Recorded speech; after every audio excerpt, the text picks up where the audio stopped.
Hello, everybody. You're listening to the Big Chill Podcast. This is episode 22. Namaste.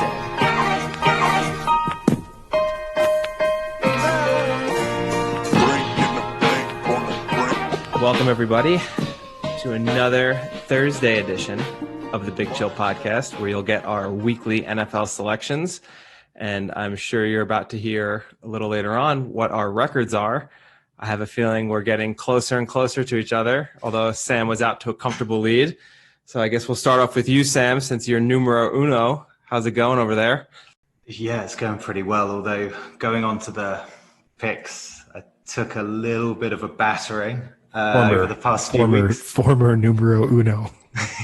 Yeah, I don't think I am anymore. It's almost like we've just aligned now and everything's back to square one.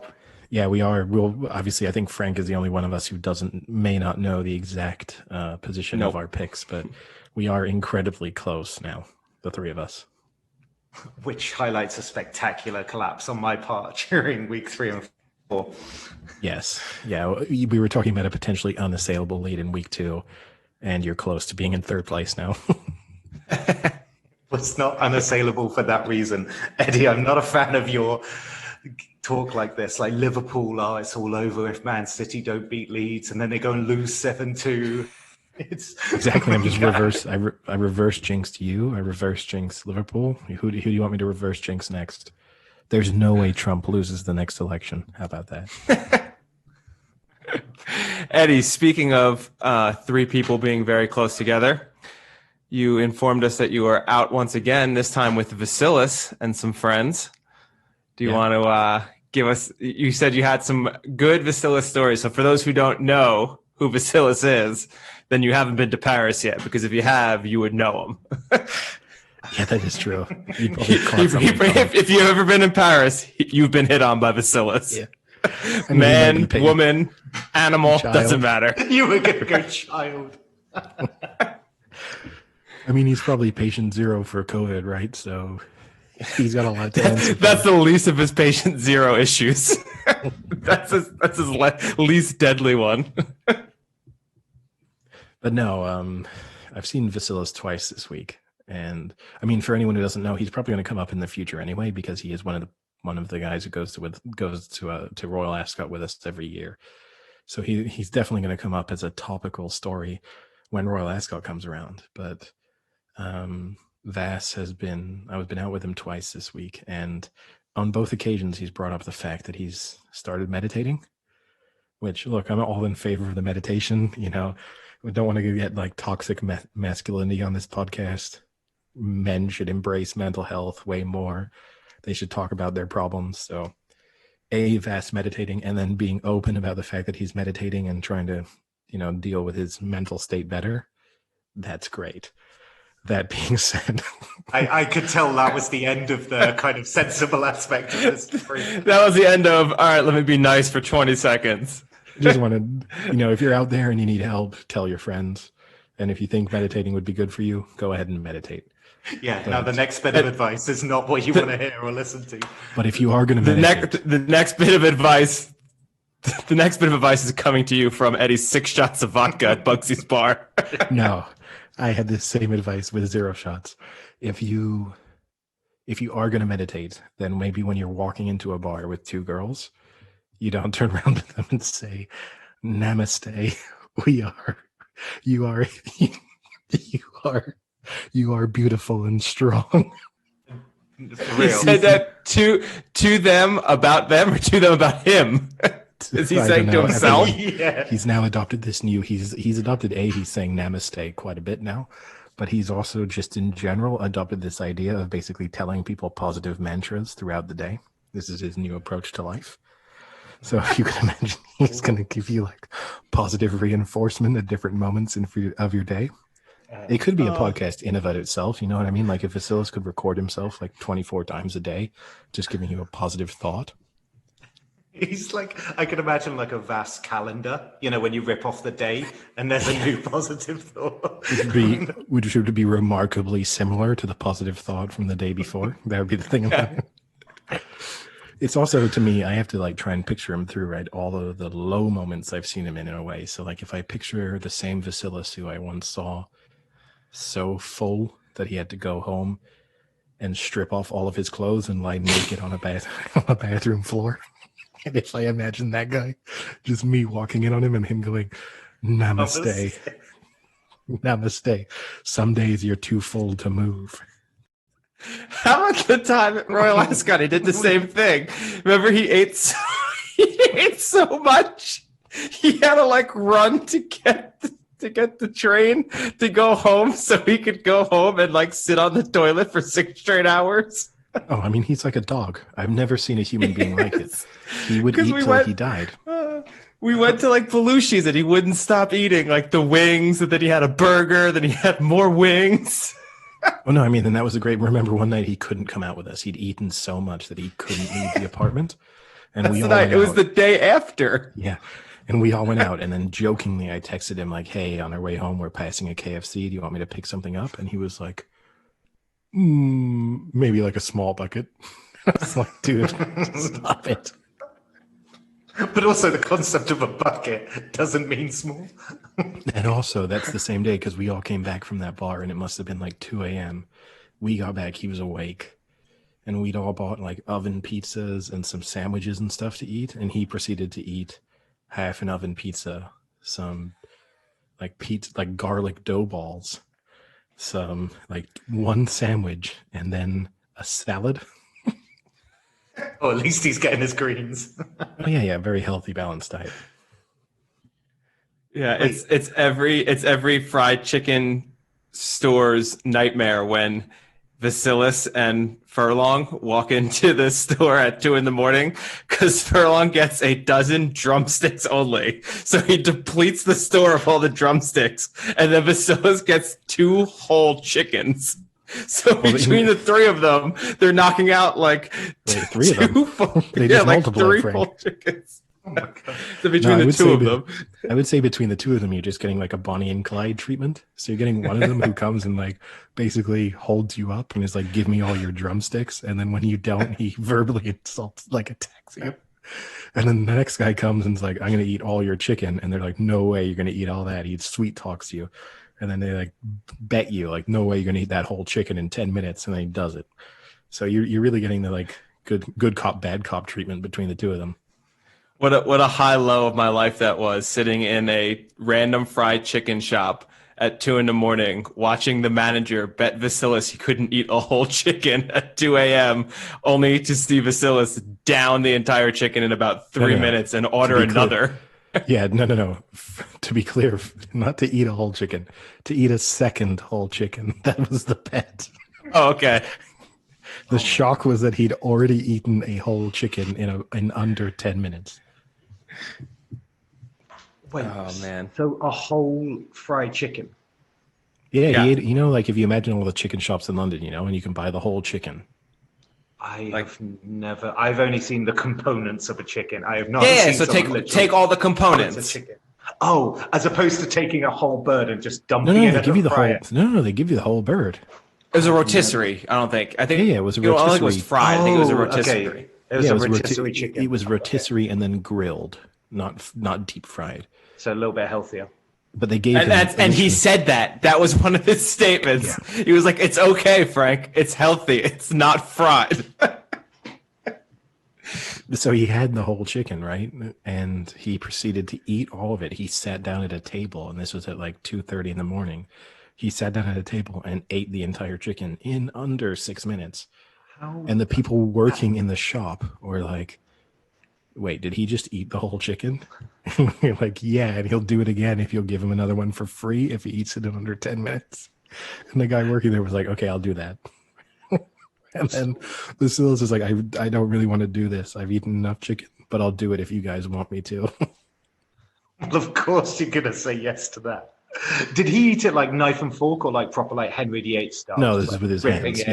Yeah, just ripping it, and the ripping and the tearing. It's a good insight into what working at those places must be like on a late Friday, Saturday night, that you're willing to just bet free chickens to watch someone potentially make themselves vomit. Oh, I mean, relatively speaking, right? We were their best customers by a mile in the sense that we all were polite and composed ourselves. None of us took a shit on the floor. No one threatened to like glass them. So overall, we were by far, I mean, maybe furlong aside, but overall, we were by far their nicest customers. We're all in suits also. Also true, we were all dressed very nicely. I love for our listeners that aren't in this friendship circle just what this could mean for like how they interpret us as part of it. I mean, also put into context, right? Vasilis works at a Michelin-starred restaurant, so anyone visiting Paris who wants to get a Michelin-starred experience, just reach out to us by Instagram and we'll put you in touch. Yeah. Great restaurant. Yeah. Great restaurant. You can even see Vas deep throat a chicken. They have a special deal too, right? So they have the typical Michelin star like taster menus, 13 courses over 2 hours for hundreds of euros. But you can also do the vast special where you just get a whole chicken and you just have to eat it in under 10 minutes or else it costs 1,000 euros. What a chicken. But don't worry, it's not fried, so it's healthy. It's not fried, it's healthy. And it's Greek style, so very, very healthy. Some Greek yogurt with it. Yeah, it's corn-fed. It's corn-fed chicken. It's fantastic. Free range.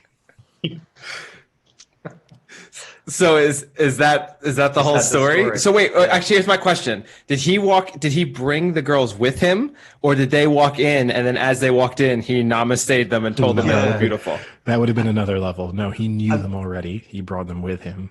Okay. But over the course of the evening, he said namaste maybe 20 times, and he also revealed to us we were talking about celebrities, so we were talking about actors. And one moment he was like, the thing with actors, though, is they're all really short. I know this because I used to be in the industry. We were like... I hope you asked him to qualify that. I was like, what are you talking about, Vass? And he said, oh, when I was 16 years old, I was a model.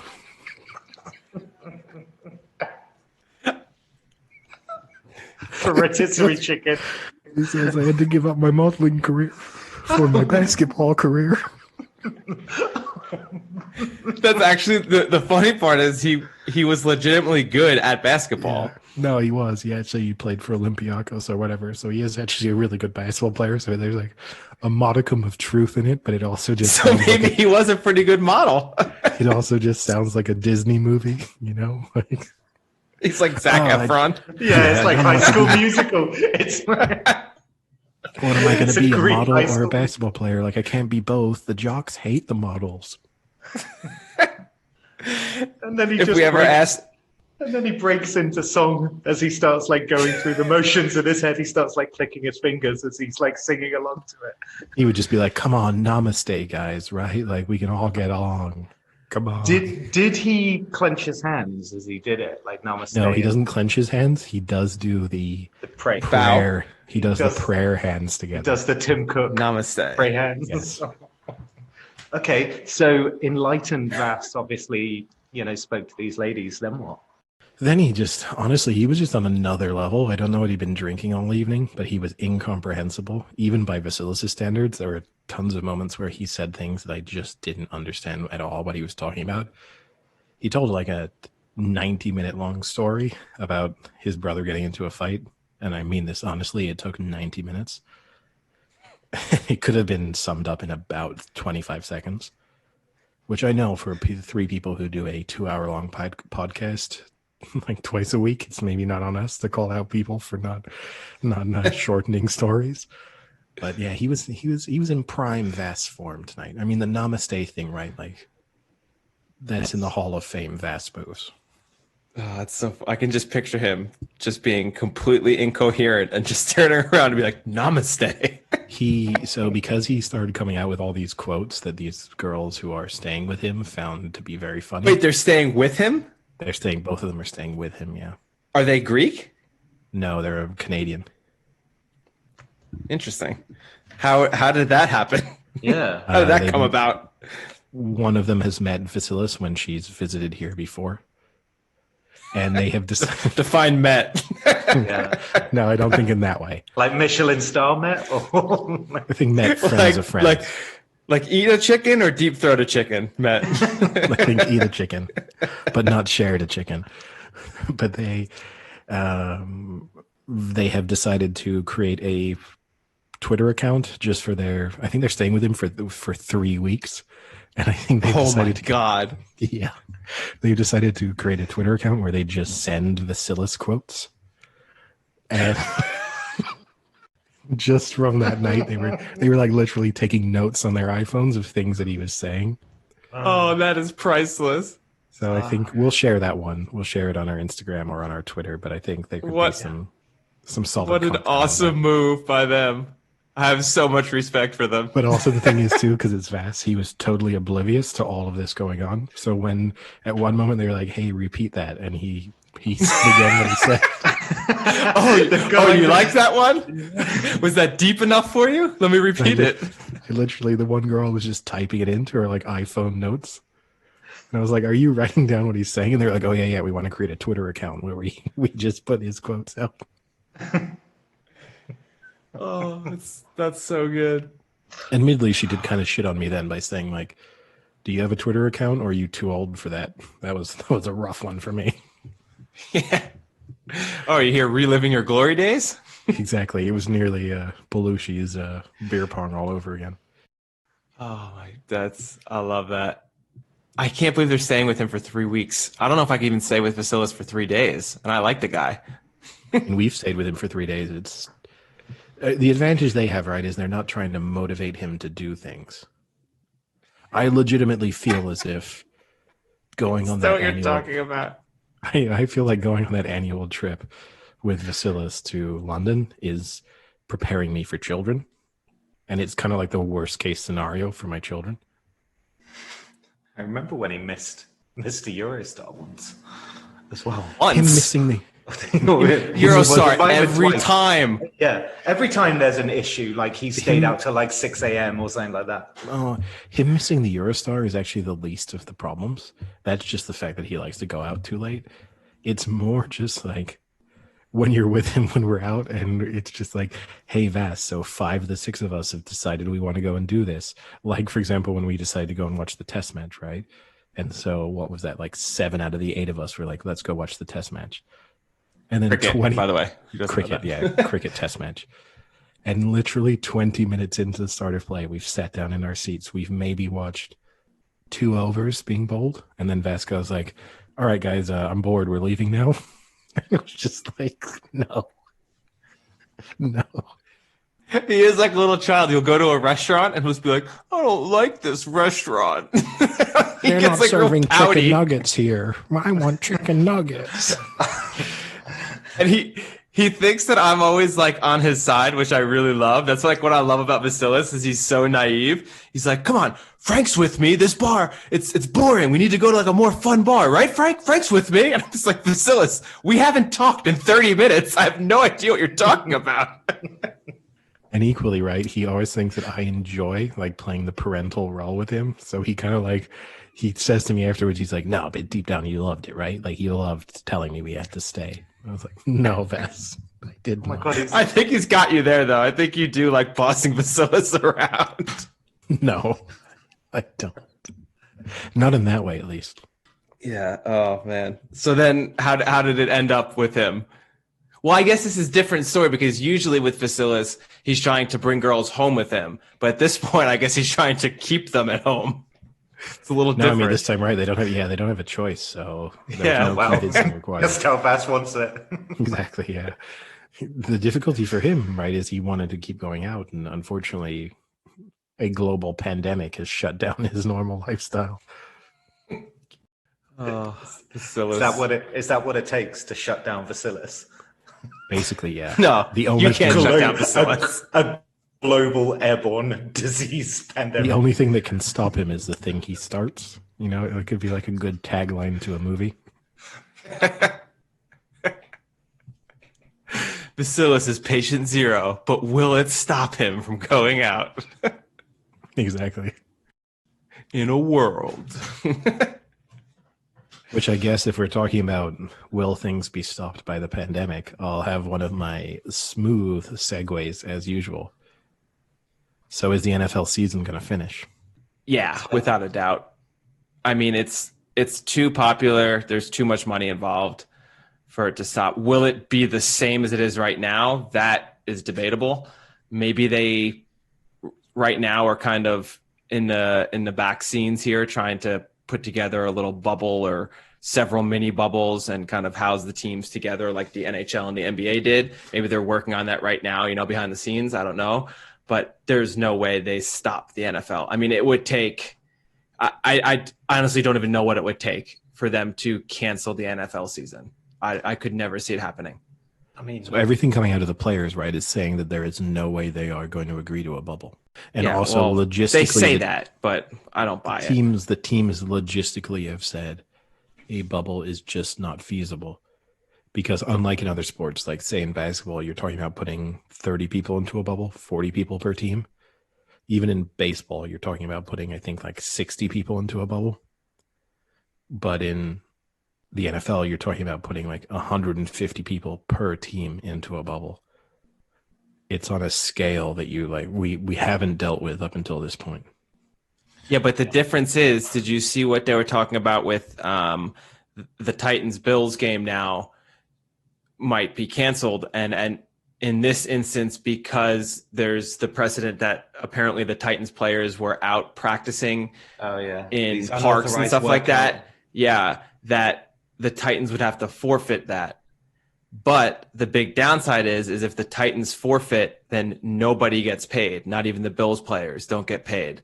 So if that starts happening, I would love to see how quickly the Players Association changes their tune to not wanting to be in a bubble when they say, okay, you don't want a bubble, then you don't get paid. I'd love to see Beckham have to pay for getting shit on week after week when he doesn't have his payouts from his games. Oh, well, is he living? Is OBJ like breadline? Is he like he's paycheck to paycheck? Yeah, I mean, he lives paycheck dump by paycheck dump. You do not know how much it costs, Sam, to have a woman shit on you, but it is surprisingly. It can't be cheap. It's got to be way more expensive than some of the more traditional things. Unless you just get creative in a lady's bathroom or something. Yeah, exactly. You're just going to be a creep with that one. It's like it's a reverse. It's like an inverted glory hole. Yeah. There's no way that Josh Allen. Why are these legs hanging out of the toilet? Don't worry about it. Just shit on my chest. But there's no way Josh Allen's sweet mouth is living paycheck to paycheck. What I don't get about it, right, is it seems a bit inconsistent to me what they actually do. Like Cam Newton test positive, so they delay the game by 2 days? So he's still not going to play. But yet the Titans had, when it first came out with the Steelers, they had, like 4 players test positive or 5? And they 12 in the end, though. They completely canned the game. I think it's the number of players, and I think in a way, I think the issue also with the Titans, which hasn't gone fully public, which also, I guess Frank has like slightly hinted at there too. I think part of the issue with the Titans is that it also appears that they've been in significant breach of the league's protocols, which supposedly too, when you hear them talking about the Patriots now, there are some accusations that Patriots players have been in quite a lot of protocols. Now, the talk is that Stephon Gilmore, who's obviously tested positive this week, he was out to dinner with Cam Newton on the day before Cam Newton's the test went public, that he tested positively. So even there, it's up to us to decide as to whether or not Cam Newton at that moment either knew he'd tested positive or at least knew that he'd come into contact with someone. And so whether or not the two of them should have been out to dinner is an issue. But I just and then the other thing too with the Titans was I heard besides the unauthorized practices, they had also been very lax with their mask wearing around the facilities, and that had come out I think either yesterday or today, that it was kind of no surprise that a bunch of the Titans were testing positive because they really weren't even enforcing mask wearing and other rules that they're supposed to be following. To be honest with you, that's just obvious from the sheer number of them that tested positive. And this isn't to downplay the seriousness of the virus and the pandemic, But the fact that they were like 12 and then 20 and then whatever, like it was spreading like wildfire through the Titans. It was like, actually, if you are adhering to the protocols, okay, it's going to spread to a couple people, but it shouldn't be, the infection rate shouldn't be like 5R. Like you shouldn't be breaking every record. With masks and 6 feet apart. Yes. There's no way 80% of your team gets infected. No. So obviously even just from the testing results, it's like, no, clearly you guys have not been adhering to these rules. Yeah, it makes you think what's going on in that locker room. Am I right? Yeah. I mean, but the thing is... yeah. But the thing is, like... Sam's like, I'm going to think about that later. Probably. And let's just keep it... Like, he's also going to be like, wait, hold on a second. I thought you could only get it from the mouth or the throat. You can get it from blowing a guy? Wow. I loved your earlier point about toxic masculinity and things like that earlier. Look, you hypocrite. But the problem is, right? Mental health issues, Sam. I just want to say, mental health issues. If you are aligning this with mental health issues, I swear to God. Men need to take their mental health issues more seriously. If you're having a few dark days, we've all had them. Reach out to a friend. That being said, Namaste. That being said, homosexuality is still a sin. Oh my God! If you fall into that category, don't reach out to a friend. At least, certainly not a male friend. I wonder what the boundaries are on this podcast now. Is that the lid off?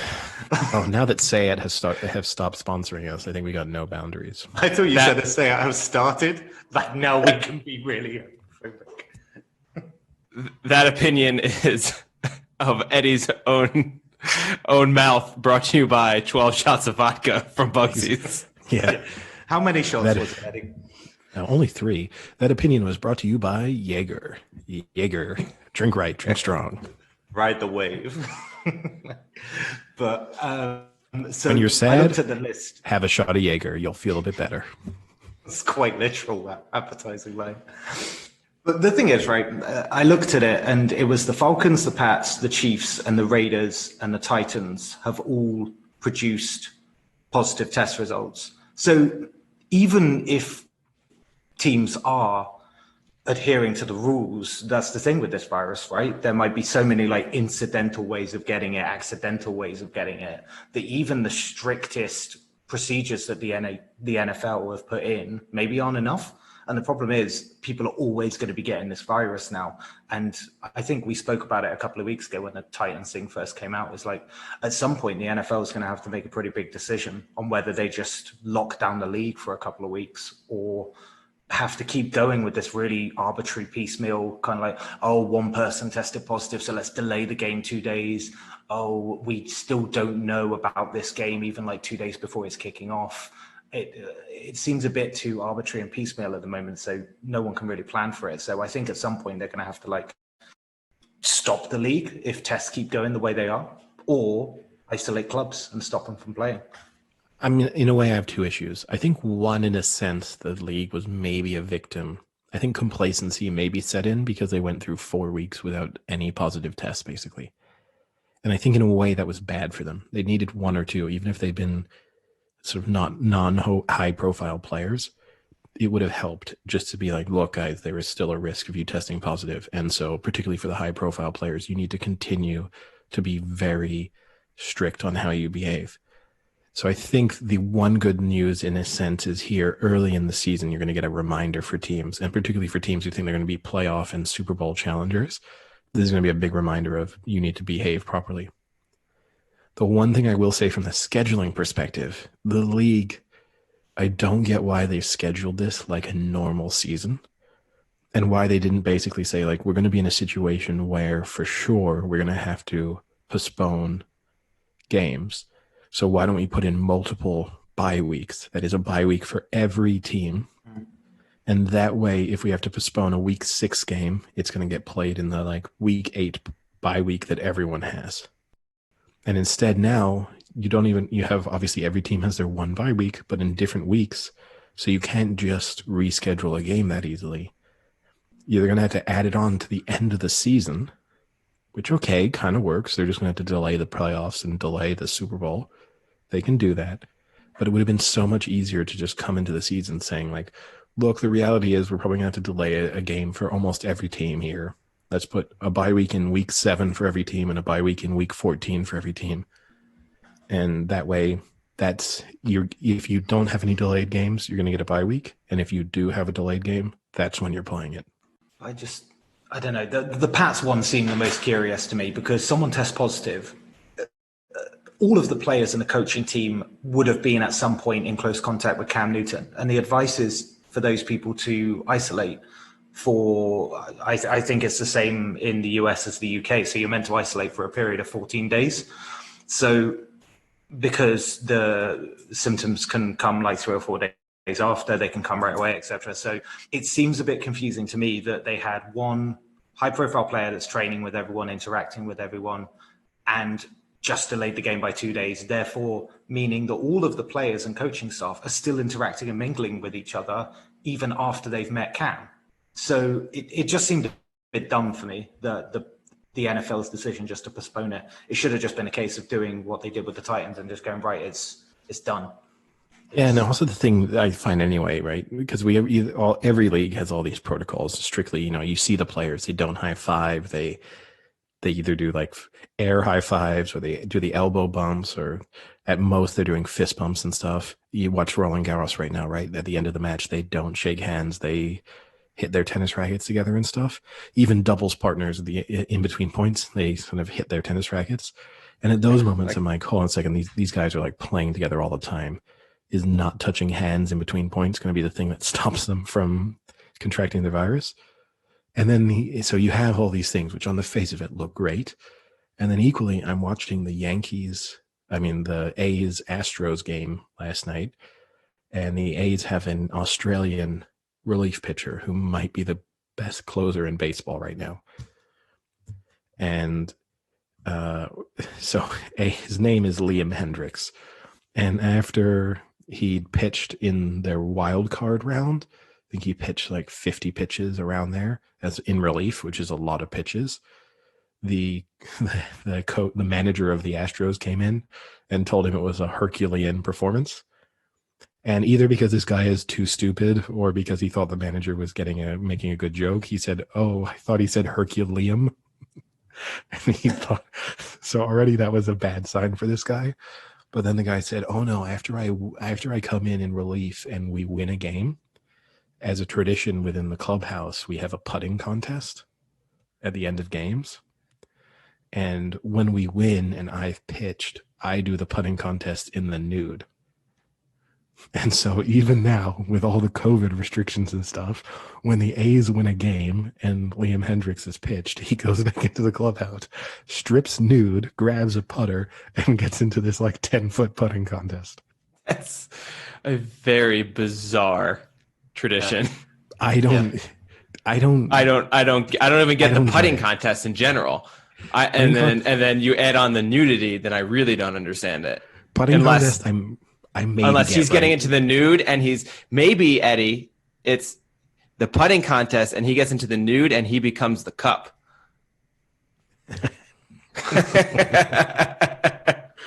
I mean, here's the thing is I maybe get the putting contest that you're looking for some like competitive way to kind of cool down a little bit and kind of celebrate. I could get on board if I was on a baseball team and they were like, look, after a game, we do a putting contest. And get naked. I'd be in on it. But if one guy came out and he was just like stark naked, I'd be like, nah, I'm out. I'm really sorry.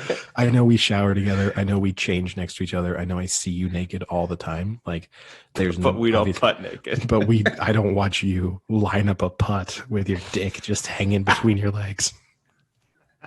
Now, do you think he does the whole lineup? Do you think he gets behind it and like squats down? He gets on the ground at all fours and like looks down on the surface. I mean, maybe that's the secret, right? You know how modern, like the caddies, they do that thing where they walk down the putt and they kind of like put their feet there and they're like trying to feel the slope in the feet.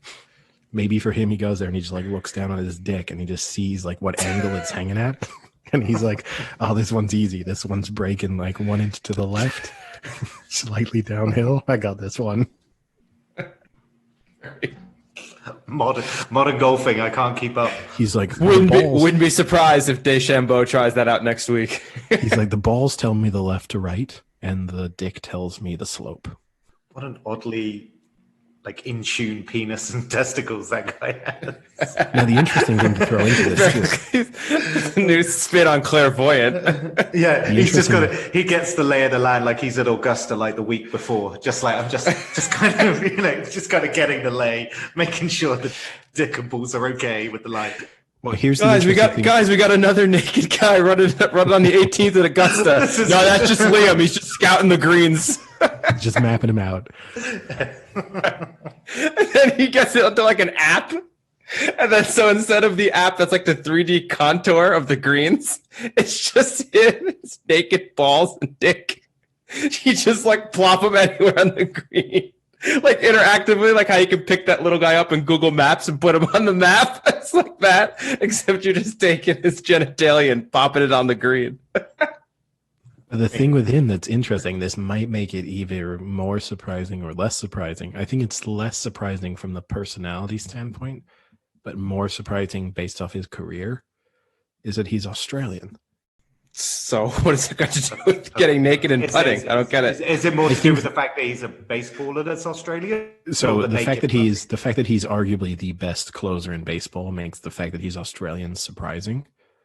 The fact that he is embraces his nudity and is just kind of a lad and strips naked at any opportunity seems kind of normal for an Australian.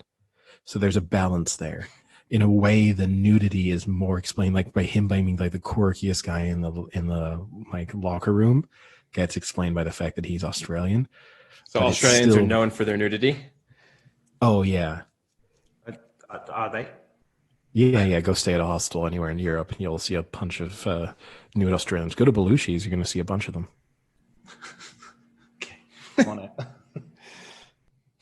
I'll take Jake just to see how angry he gets or uncomfortable. But you know where you're not going to see a lot of nude Australians usually?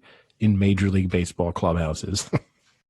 So we were talking about COVID. I don't know how we got on to it was to do with the oddity of the spreading of the virus, right? Whether or not they're adhering, because it's obviously it's juxtapositioning the fact that they're saying Liam Hendricks is going in and stripping naked and taking part in a pitching contest putting contest. If only it was a pitching contest. Yeah. He's pitching something. You have to then consider that at the same time, everyone in baseball is wearing a mask at almost all times if they're not playing. So you have a manager coming out to talk wearing a mask. And it's okay, you're going through all of this publicly, but then as soon as you get into the locker room, someone's stripping naked and you're all grabbing the same putter, and, so to speak. Yeah, I bet. Playing tummy sticks. Is that what they call it at Penn State? No, it's actually Wedding Singer reference. Well, what do they call it at Penn State then? you said sticks. Just tummy sticks. Still tummy sticks. Still tummy sticks. Yeah. But we didn't originate. We didn't start it. So, okay. I mean, with that in mind, NFL. So we might as well go through some of our picks, right? So I'll give you the rundown of the standings, and then Sam, obviously, you can give us all of this week's spreads. So coming into this week, Sam had a pretty sizable lead still. He was still up in front, but he fared the worst of us. So this week, I went 11-4 straight up, 8-6-1 against the spread. Frank, you went 12-3 straight up, but also 8-6-1 against the spread. And Sam went 9-6 straight up and 6-8-1 against the spread. Ooh, how the mighty fall! So the overall how the turntables turn. I am almighty. The overall standings are remarkably close now, because now the overall standings, I am 45-17-1 straight up. Sam is 42-20-1 straight up. And 42-20-1 straight up, and Frank is 40-22-1 straight up. So that's all pretty close. Could change within a week. Against the spread, I am 34-27-2. Sam is also 34-27-2, and Frank, you are 32-29-2. So we are between the three of us. We are separated by 2 games, but at the same time, all over 500. Yeah, nice, love it. Got to stick with the big chill. We know the spreads. Yeah, it's not bad for all of us to be, sort of comfortably above 500. Right? It's not a game to be comfortably above 500. It's not bad after 4 weeks. Quarter of the season already done. So, with that in mind, we've got tonight's game. We've got the Bucks. Shit, we do. We've got the Bucks at the Bears. Both 3-1. And but one team's really 3-1. The other team is just a fake 3-1. Yeah. So at the moment, it surprised me. The Bucks have got 3.5 point favorites, and I've had 2 terrible weeks. So I tried to look at my picks a bit more, what I was doing in the first 2 weeks, but also trying to look a bit more at the numbers and the simple stats for this game. I was a bit surprised that the Bucks were only 3.5 points, because when you look at it, the Bucks were 8th in offense compared to the Bears, who are 22nd in offense. And then in defense, they line up about the same. So they're 9th and 8th respectively. But for me, that massive amount of offense like that the Bucks are generating at the moment is worthy of 3.5 points. So that's the reason I'm going Bucks and to cover that 3.5 point spread. I agree with you. I was kind of surprised by how small this spread was, and it's actually it's grown smaller over the week. So I think when the line opened, the Bucks were like 5-point favorites, and it's gradually moved to 3.5. So obviously, money over the course of the week is coming for the Bears. I don't really get that. I kind of agree with you. I think the Bears brought some bad juju onto themselves with the Mitch Trubisky benching. I think they're going to look back on this. This could be the curse of the Bambino, right? Like, this might be 80 years of hell for the Bears here. 80 years for a benching of Trubisky. Exactly. That's such a harsh penalty. If only they knew. If only they knew. We'll call it the Trubisky turbulence. And there, I don't see any reason. It's hard for me to pick an area of this where the Bears are the better team, which that's kind of always a little bit what you touched on there. I think that's always one of those things when you're looking at a game, like where are they going to win it? And I kind of look at it like offensively, the Bucks are better. Defensively, the Bucks are better. Even if statistically, throw out the stats because you're 4 weeks in. So even if you adjust it for your opponents, it's still kind of the sample size is so small that it's difficult to tell. I think when you watch the eye test on both of them, I feel the Bucks are a significantly better team. That being said, 2 quarters into the Bucks, well, not even midway through the second quarter in that Bucks game, I probably would have felt a little bit differently about the Bucks on Sunday, and it wasn't until they had the defensive turnover, like forced the turnover right before the half, that they kind of really flipped on the game that they had. But the positive way to look at it, I mean, Brady his stats were a little bit misleading. He, in the end, threw for a lot of yards. He threw multiple touchdown passes to different receivers. Like, on paper, everything looks good. When you were watching it, it maybe looked like he was a little bit past his best, which is kind of the Brady of the last couple of years. I'll also kind of round this off by just saying Brady on a like nationally televised like game, I'm not picking against Brady until he really starts to shit the bed consistently. So I'm not taking Brady to lose on a Thursday night game against the Bears until I start to really think the Bucks are not all that they're made out to be. So they're covering the spread for you, yeah? Covering the spread and winning, yeah. Okay. Duca? Yeah. I think exactly the same. They'll cover and they'll win outright. I mean, the Bears defense has been pretty decent. The stat, I know Eddie said throw out the stats, but the stat I saw that was pretty interesting was they've held quarterbacks to a 74.4 QB rating, which is pretty low. The Bears? The Bears have, yeah. Yeah, but who have they played? They played the Colts. Oh yeah, they played the Colts. They probably got lucky in that one, in the sense of how they did nothing. Yeah, they played the Eagles, right? They played the Colts. They played Atlanta, so they played Matt Ryan, and they played Wonderkin Daniel Jones. Okay, so a walking corpse. And Stafford. Okay, sorry, I mistook the Eagles for the Lions. So It's Stafford, not, Matt Ryan, and Phillip Rivers. They're not terrible QBs. but it's Like not if it exactly. were all Daniel Jones, then I'd agree. But it's also not a murderer's row of QBs. No, it's not. But it's no, better than I thought it would have been. Do you know what I mean? Like I didn't think their defense was playing well at all, really. There's no elite QBs in there though. Yeah. And there's no good teams in there. Yeah. Yeah, but I still think that with the exception of the Colts. I'll put the Colts in the good category, but they've played one playoff team. Let's put it that way. Yeah. Yeah. And I mean, the other thing you have to look at too is then flip the script. Their offense is nowhere near as good as the Bucs defense. Should we say frail? So, are they the frail offense? No, I think frail probably implies that they are good, but very could easily not be good, and that isn't the Bears. Is Big Dick Nick a little frail? Has his dick been worn down over the years, and it's not quite as man, you're coming in hard with the D word. not quite as rock solid as it used to be. And hey, that's the all right, Sam. What's the next game? No. Hold on. I mean, that brings up too, right? That's the storyline. I'm not finished. That's the storyline from this game, right? This is a Super Bowl rematch of quarterbacks on different teams. No, that's true. That's actually a pretty good one. Which is a reason why even more confidence in the Patriots, because Brady has the Foles. He's had the Foles picture on his wall all week, just kind of throwing darts into it, and just furious. Being like, no way am I losing to this guy again. Furious. So I assume, Frank, you're taking the Bucs and covering, yeah? Bucs. Yep. All right. Next game, I didn't actually have any notes on this because I just think it's a simple one, is Cardinals at the Jets. And the Cardinals are 7-point favorites. And I mean, they've just said that Darnold's out, right?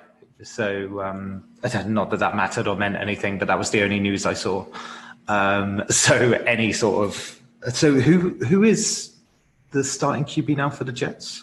Joe Flacco, my friend. It's Flacco, isn't it? That could potentially scare me more than Sam Darnold being the QB. It kind of scares me. Yeah. But here's the issue, right? Sam Darnold's out, and in addition to that, the O-tackle, the rookie that they got, Becton from Louisville, he's also out. So now you're putting in, shall I call him frail, Joe Flacco, in at QB without his cornerstone tackle to protect him against a Cardinals team who played terrible last week. So they're going to be hungry. I don't see this working out well for Flacco. I think the Cards will rebound. I think this is a good game for them to rebound. I think they'll win. And what spread are you giving me, Sam? 7. Yeah, I'll take the Cards still. Okay. Might get a push out of that, but I'll still take it. Yeah, as you both know, I've not been high on the Cards all year. I kind of was trying to tell people to temper their expectations. I think the expectations have been sufficiently tempered over the past couple of weeks through the Cards, underwhelming performances. And if anything, the disappointing fact as a Niners fan is their week 1 defeat to the Cards has aged very, very badly. But yeah, we've kind of spoken about each week. I'm not picking against the Jets. I'm not picking in favor of the Jets against an remotely decent team until they show something better. Flacco scares me a little bit, but I'll definitely take the Cardinals to win. 7 points feels about right to me, but I'm still going to take the Cardinals to cover. Okay. Next one, do you want to just do money line with Bills Titans in case it plays? I haven't seen any spreads. There's been no spreads all through the week. I imagine people have got projected lines and stuff like that, but I haven't bothered to look at them. So, I mean, would we all go Bills with this one if they did play? It's so random. It's impossible. It's impossible to say. So it was just announced literally like a minute ago. Titans Bills are being moved to Tuesday. Okay. As long as there are no more positive tests. So we can make that pick on Monday. But I'll say now, I'm taking the Bills to win, particularly because I'm assuming the Titans are going to be missing some players even on Tuesday, that they're not going to be at full strength, and they definitely won't have practiced as much as you would hope that they would have. So I'm definitely taking the Bills, but in terms of picking against the spread, I guess we can pick that on Monday night. I don't get it, right? So 22 players, or what is it, 24 members of the Titans team, coach, staff, everyone, have tested positive for COVID, and yet their decision to delay it by 2 days is going to somehow improve that? Well, I guess what the key thing they look for is it's the same with the Pats Chiefs game that they moved by 24 hours. The key thing they want to see is no more positive tests. So basically they feel comfortable playing the game once they stop seeing positive tests in the team. And so in the case of this game, I'm assuming what they're hoping to see is that the Titans have no more positive tests, and from whatever combination of their existing squad plus practice squad, they can put up like some sort of team and play the game. And it's even more reason to be confident in the Bills. And I guess you could say if the Bills end up playing that game on the Tuesday, that's a great win for the Bills in that it's not like the thing that was unfortunate for the Steelers is they kind of got like an unplanned bye week. So you didn't really get to take advantage of it. In this instance, you'll have got extra week to kind of rest and prepare, like extra couple days. You're going to get to play a weakened Titans. So in a sense, a weakened, what everyone expects to be a playoff team. Now the downside is going to be, are the Bills and the Titans then supposed to play again the following Sunday? So they're going to have a really short week. So that's going to suck for them. They're going to have a 5-day week for their following game. I don't know on the schedule who they're supposed to play, but that's not going to be ideal. But yeah, you have to like the Bills more this week. Yeah, I've put Bills in. So yeah, I'll put Bills in. But while we're on this, because Josh Allen being a potential MVP candidate, since we can do our still too early to decide. Hold on, just to say, according to the current schedule, the Bills would be playing the Thursday night game against the Chiefs. Oh no, that got pushed back as well already. Okay. I saw that. That got pushed back to, I think it said the 18th maybe or something like that. I'm sorry. Okay, Tennessee, so that's Tennessee are decimating. Oh, here it's scheduled for Sunday, October 18th. Okay, so a normal Sunday game. Yeah, the Titans are decimating this league. So basically, potentially, there's no Thursday night game next Thursday. Yeah, great. Okay, Thursday night games suck anyway. Well, that's the thing, though. Bills Chiefs would have been a great Thursday night game. It would have been awesome. You're right. All right, so even better because Mahomes is in the conversation as well as an MVP. So I've put together.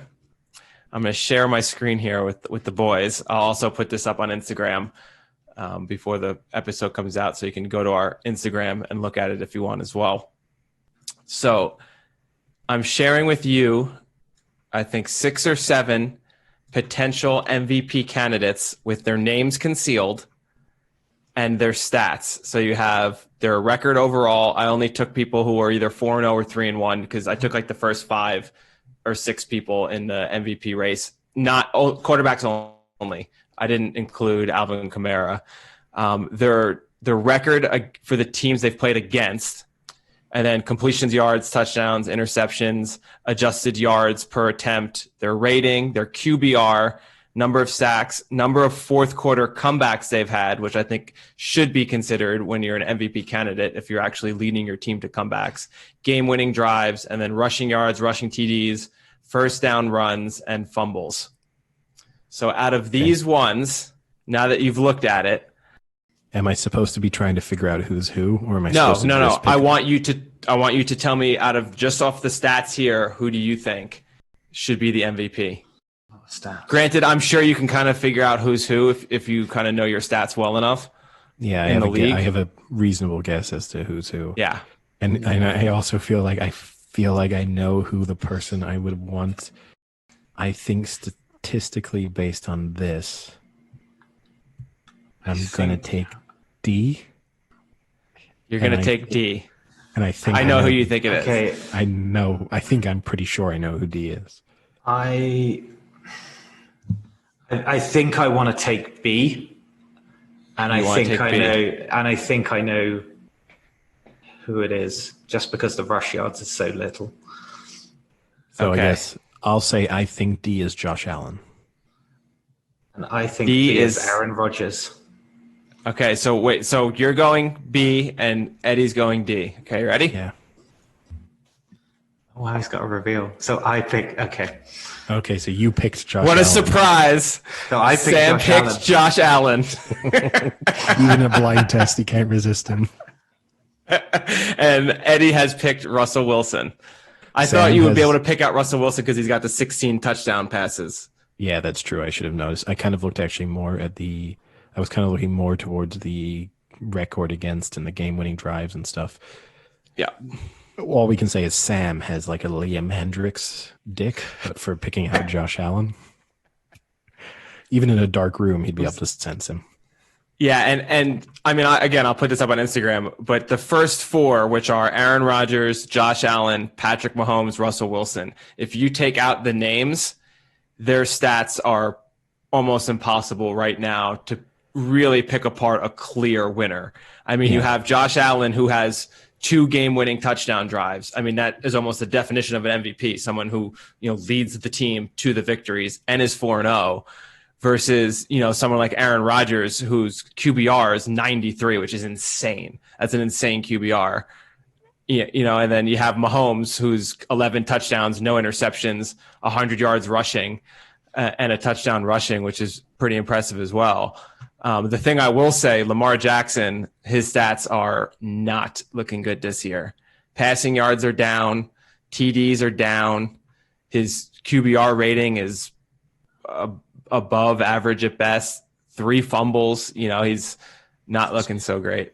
235 rushing the concerning stat, I guess, if you look at this, and I guess there's an element of mobile quarterback versus non-mobile, right? Because if you look at Josh Allen, Russell Wilson, and Lamar Jackson, you've got 9 sacks, 11 sacks, 11 sacks. Yeah. And that might be the one when you're trying to project what their performance will be like over the course of the season. Would be like if you keep getting sacked at that rate, the other stats are going to decline. Yeah. So in a way, what surprised me is Josh Allen only has 15 yards rushing. Yeah, that is surprising. I feel like I've watched him have more than 15 yards rushing. I'm assuming, though, the yards rushing, you lose it sack. with sacks. I think so. So 9 sacks, you're losing a few, and he's probably lost like 5 or 6 yards sometimes, like rolling out and getting hit. Yeah. I mean, when you really look at it, I know obviously I picked D, Russell Wilson, as the one I like the most. But when you do really look at it so far, Aaron Rodgers kind of has the best performance. It's different, like 0 interceptions, 13 touchdowns. I would give it to either Rodgers or Allen right now. It would be close. Yeah. Allen has the more game-winning drives, and he's playing against a better record of teams. Like, that's what scares me about Russell Wilson is the Seahawks are 4-0, but combined record of all their teams they've played is 4-12.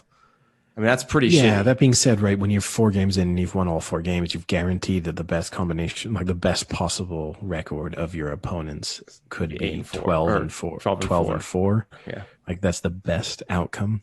So it's not that weird that he's playing against teams that are 4-12 because it just means that they've lost one out of 3 games against their other opponents. It's not crazy.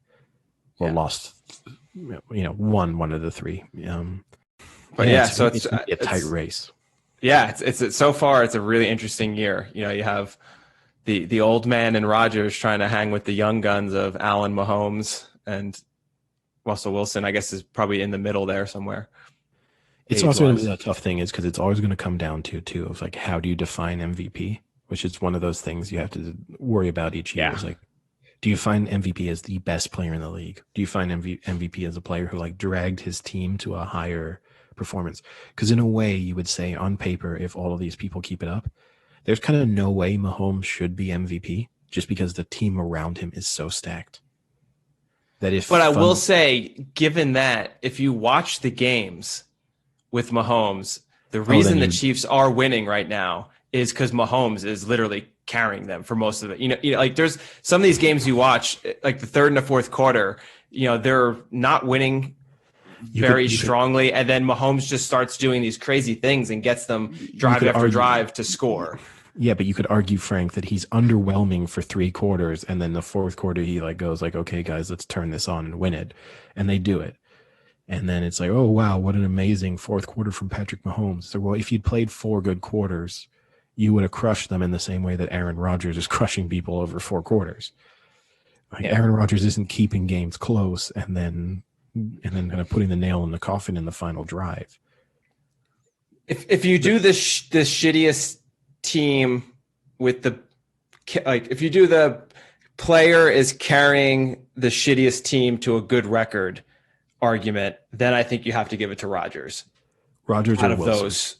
out of those 4, yeah. But Wilson has DK Metcalf. Wilson has weapons around him, but his defense is so bad that he is literally going into games being like, if I don't put up 35 points, we're losing. Yeah. Like he's kind of feeling. I would say Rodgers or Wilson. Like mentally, you would almost feel the pressure as Wilson. Like in the first quarter of like, if we are not scoring points on almost every drive, we're in huge trouble here. And none of those other quarterbacks could actually say that, like on that entire list. Dak Prescott wasn't on that list, but he could probably share a similar sentiment. Yeah, but unfortunately for Dak Prescott, he's cost them games at the same time. Yeah, and he's 1-3. Yeah. I mean, he's unfortunate. Like he could have been a spin if he hadn't had the interception against the Seahawks, and even I guess that's the real blow for him.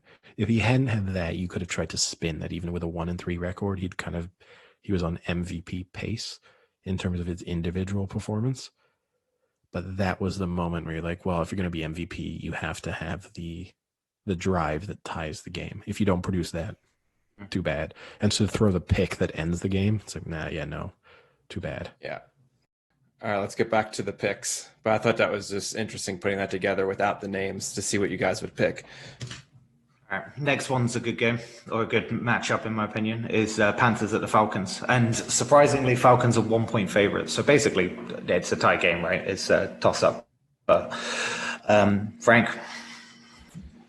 This is a tough one, just because for some reason, I don't know why, I refuse to give up on the Falcons. I watch them every week because I always end up betting on them and they disappoint and I have to watch them lose bombastically. One could use the word. I mean, they were killed by Green Bay. I mean, that was painful to watch. The Falcons couldn't stop Rodgers at all. Anything Rodgers wanted to do that game, he did. The Panthers, on the other hand, looked their best game of the year this year, playing the Cardinals and beating them up pretty good. I mean, again, that was another game I watched because that was my only loss in my teaser. And the Cardinals never looked like they were going to win that game. They could not stop Teddy Bridgewater. And if they keep that same game plan, I think they'll beat them. So what is the spread? 1. This doesn't sound like you're on the Falcons. This sounds like sentimentally you're on the Falcons. Yeah, spread is 1. So you're picking the winner, basically, unless you are very bold. Yeah. I mean, I'm going to go with the below ones. I'll put it this way, Frank. If you pick the Falcons to win but not cover, and they win by a point, we will declare you the winner of this picking contest. That would be monumentally impressive. We'll move the spread. We'll move the spread. Falcons. Hold on, Frank. I'll give you the spread. We'll move it to 1.5 for you so that you could win on the Falcons No, we'll move it to 0.5 so that you win if the Falcons only win by 1. No, 1.5. 1.5. Yeah, 1.5. Yeah. So you win if the Falcons only win by 1. We'll move it to that. And if you want to thread the needle that closely, you win it outright. So is it Falcons minus 1.5? Yeah. So we'll tease the line another half a point to give you that opportunity to say. I will say the Falcons win, but the Panthers cover the spread of 1.5. I got him to take the bait, Sam. I got him. It's so easy. I love it. Easy. Okay. I mean, I'm going. I'm going Panthers here. I like what Frank was saying about the Cardinals game. What was good about it, though, is that they kept Kyler Murray, I think, to only about 133 yards. I know he got 3 touchdowns, but that's good pass defense as far as I'm concerned. And they're going up against the Falcons, which are basically just one giant train wreck when it comes to giving away yards at the moment and with defense. So I don't think they'll be able to stop Bridgewater. I think, if anything, he's averaging a pretty consistent 260, 280. And with the Falcons, that will just go up. I think this is a pretty easy one for me, actually. So I'm going Panthers. And obviously, I think they'll cover. I guess I say that they're covering the 1.5 now. It's not like a Frank special, the 1.5. Yeah, we'll give you its collective 1.5. Okay. 27-26 Falcons. You heard it here first. All right, this might be the end of this bet if Frank nails this. What are you going, Eddie? So I think I'm going to have to switch my IV this week. So I think based on the Vikings matchup, I'm not sure I can hook myself up directly to Kirk Cousins. I think it's risky. I think I emptied the IV bag last week. I think I'm going to have to restock on Kirk Cousins a week from now to keep fighting this pandemic. And so I think I'm going to have to medicate this week with a little bit of Matty Ice. And I'm going to take the Falcons. And this week's IV bag is going to be filled with the essence of Matt Ryan. You haven't even said blood. You've said essence. Essence. It's pure essence, yeah. Okay. So are they covering the 1.5? Yeah, I think so. It's a difficult one, right? Because the Panthers, in a way, we all wrote them off when Christian McCaffrey went out and they have other injuries, and you kind of just like, well, season over. And their season is over in the sense that they're not going anywhere. But they are surprisingly frisky, as they've shown over the past couple of weeks. And we've touched on in an earlier week when we talked about the Saquon Barkley situation and drafting a running back high and overpaying running backs. Is the Panthers arguably being better without Christian McCaffrey just another nail in the coffin of the concept of having an elite running back? Yeah, no, it's definitely a good argument because we talked about this a few weeks ago. I am a believer that good systems can put just about any running back in and they can do well. Now, having said that, is Christian McCaffrey going to be a little extra better than his replacement?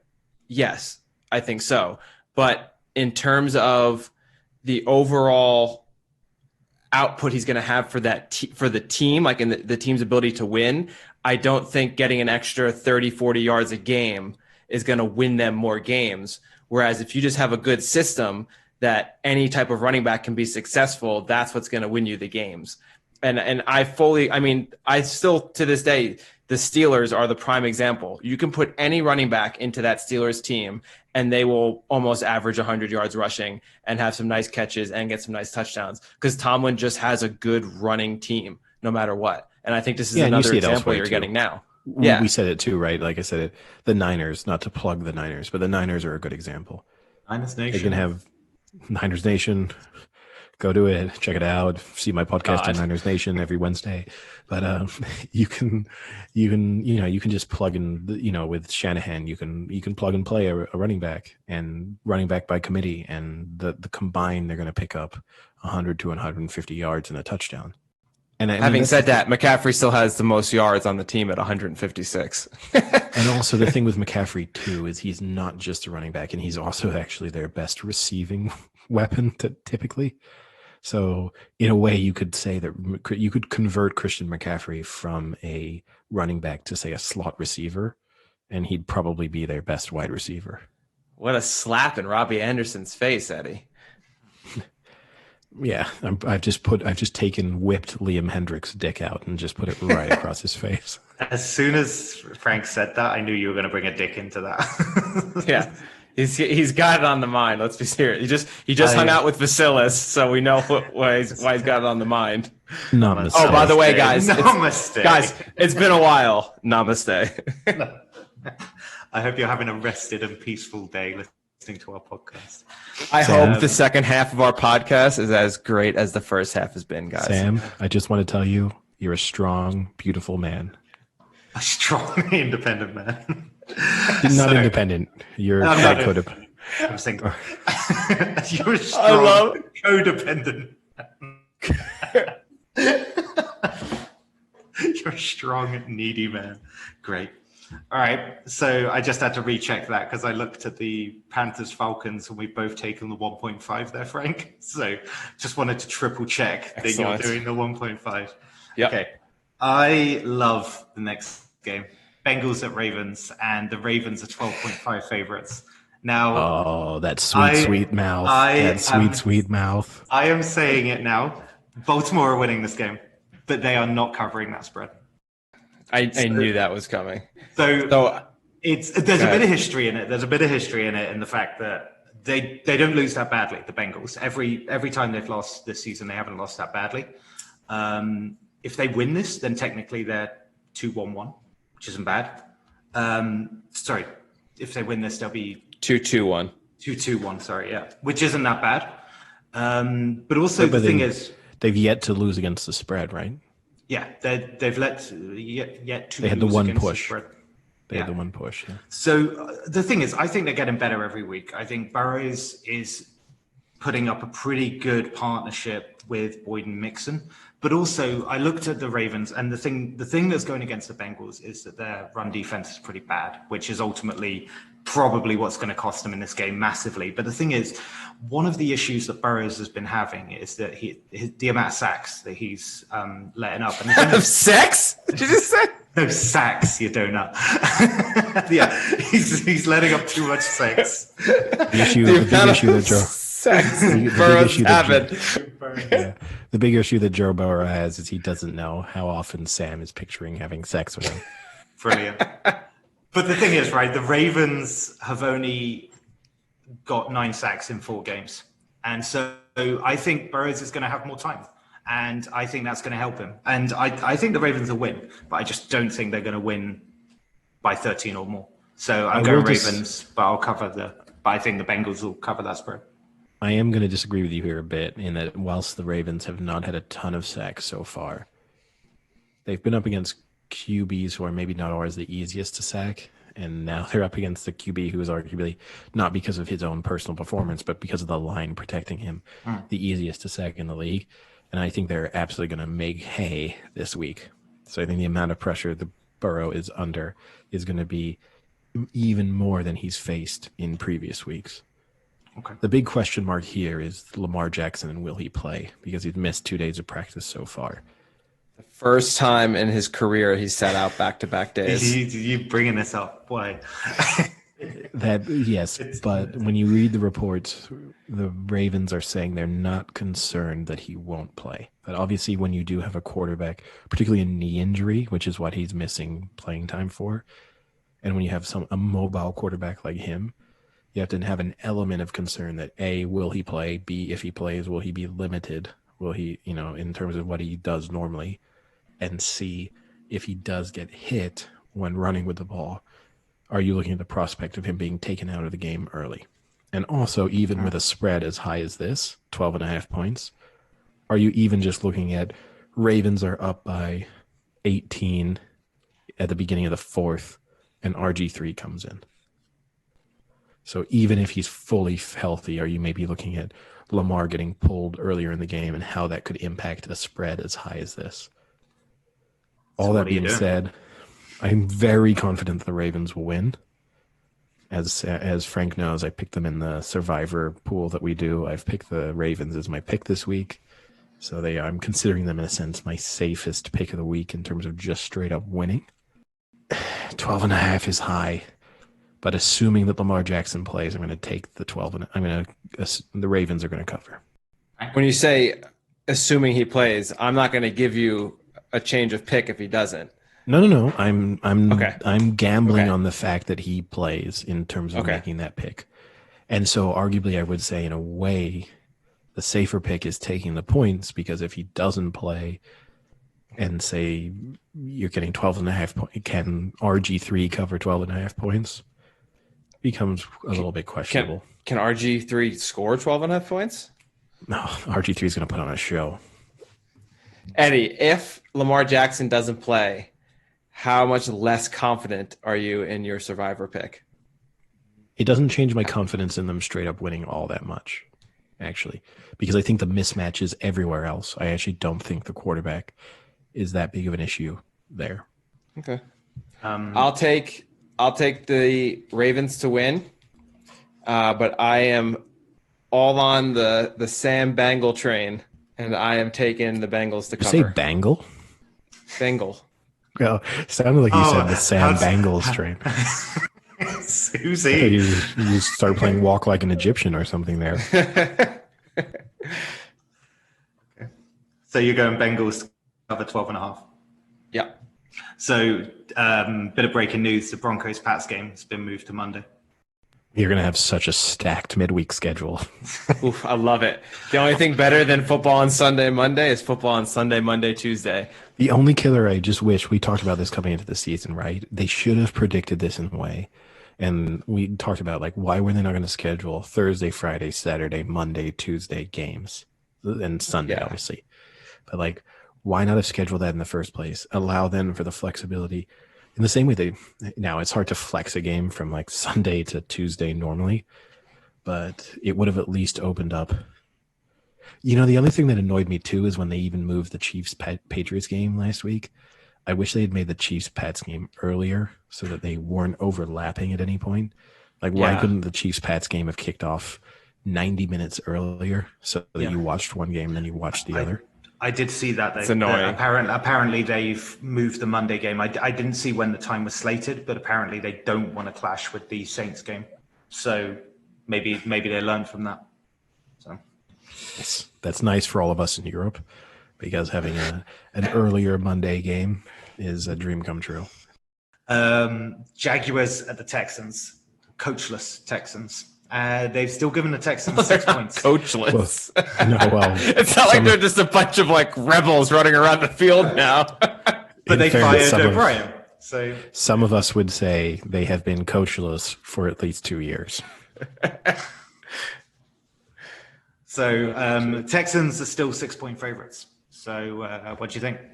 I'm surprised by two things. Even though the Texans have looked inept so far this season, I'm kind of stunned that Bill O'Brien was the first coach fired. That does surprise me, given the people he was up against and the fact that fundamentally Bill O'Brien has consistently delivered playoff football in his time at the Texans. Now, they've had some bad playoff performances, and they're unlikely to be a playoff team this year, but I almost feel like he's getting fired more for his GM performance than for his coaching performance. Now, supposedly, right, JJ Watt kind of like confronted him on the field, basically turned on him and told him that he thought he was kind of a bad coach mid-practice. And then the defensive coordinator basically sided with JJ Watt. And obviously at the moment that happened, you're going to be gone. Like when your star player turns on you, there's no coming back. I don't know whether to feel like, why should the Texans team that's looked pretty awful so far be favored by 6 points against anyone? Or I don't know if I'm going to kind of put them in the Browns territory, where if their coaching has been so bad, do you now have a relatively talented team that cannot be worse coached in this game? And so the 6 points kind of generous. And for 1 week, I'm going to lean that way. And I'm going to assume that they, A, have a point to prove, and B, the coaching can't be as bad as it's been so far. So I'm going to take the Texans to win and to cover the spread. So the Texans, interestingly enough, even though they're 0-4, they're also 0-4 against the spread as well. So they've basically lost every game exactly more than they should. But I don't know. The thing for me, I'm going to go with the Jags to cover the 6 here. I just think I'm not too sure about that coach thing. I don't know how much of an effect, truth be told, it has in the NFL. Sometimes in the Premier League, you have those kind of boons after a coach gets sacked because maybe bad coaching, then they're unleashed a little bit more and they can be a bit more creative or free in what they do. But looking at some of the stats for the Texans as well, against the Vikings, they only had like 4 yards a carry, and their run game is actually one of like the better things for the Texans. But also they've been sacked 16 times. And I don't know. I went with the Jags a couple of times, and I've been stung recently. But I just think it's a bit weird that the line's a -6. I thought it would be a bit closer than that. So I think on that logic, I just want to take the Jags, but I might get stung. Well, I am now all in on the Texans. Here comes the playoff train. First stop, Houston for win 1 against a shitty Jaguars team and a shitty Gardner Minshew. I am surprised Bill O'Brien was fired, considering they lost to the Chiefs, lost to the Ravens, should have beaten the Steelers, were up pretty handedly in that game, and then just shit the bed in the second half, and then did have a pretty poor game against the Vikings. I don't know what team you could be that comes out of that first 4 games any better than 2-2, to be honest. I mean, even if the Bills were to play the Chiefs, the Ravens, the Steelers, and the Vikings, they'd be happy to go 2-2. So how can I find it a little unfair. Granted, he hasn't been a great coach the past few years, but to be fired after that slate is a pretty rough go. But like Eddie said, I think it had more to do with he just had lost the team. And obviously, like, you know, you saw last year with DeAndre Hopkins trading him away. It's something that obviously happened there. And now, you know, that's one star. And then you have something going on with Watt. And, you know, there's been rumblings that him and Watson don't get along too well. So I think it was just more towards he had lost the handle of that team. But I think this is a great opportunity for them to start winning games because their schedule does start to get a little easier after this. So I think this is going to be their first win, and I think they're going to win pretty handedly. I think they win by 10.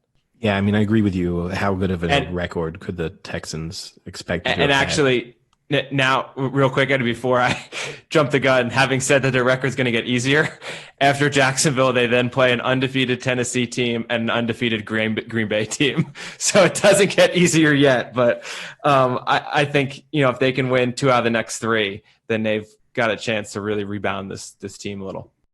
Yeah, I mean, in a sense of a way of assessing, right, as to how good the Texans' record could have, like, how good of a record could they have expected to have had so far.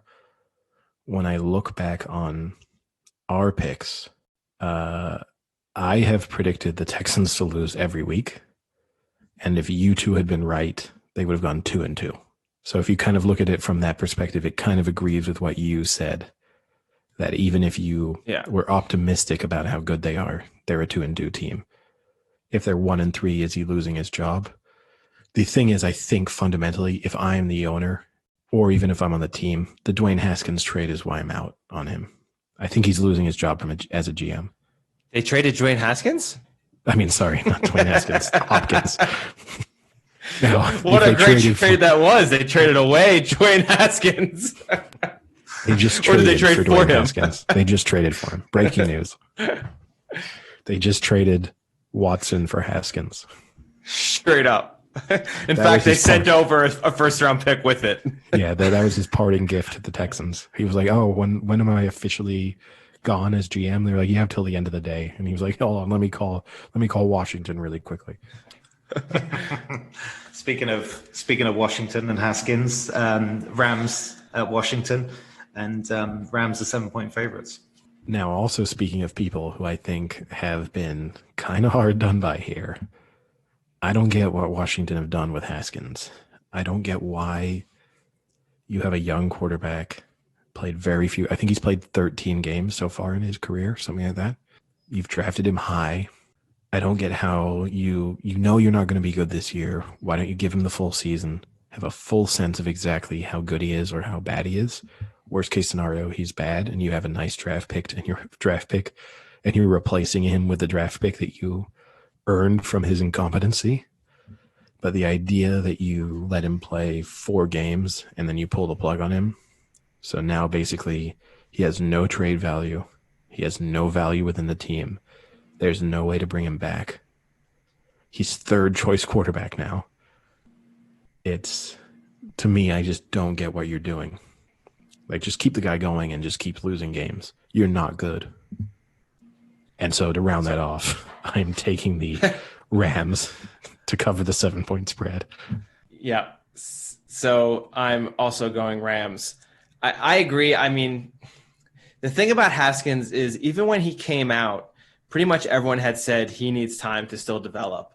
I mean, if you watched him when he was on Ohio State, their offense was so good that a lot of his touchdown throws and his nice throws were mostly because their running game was so good that he would get single coverage on all of his receivers. So it's a lot easier to do that, when you have a great team like Ohio State. Now you get put onto the Washington football team and, you don't have a great running game. You don't have great receivers.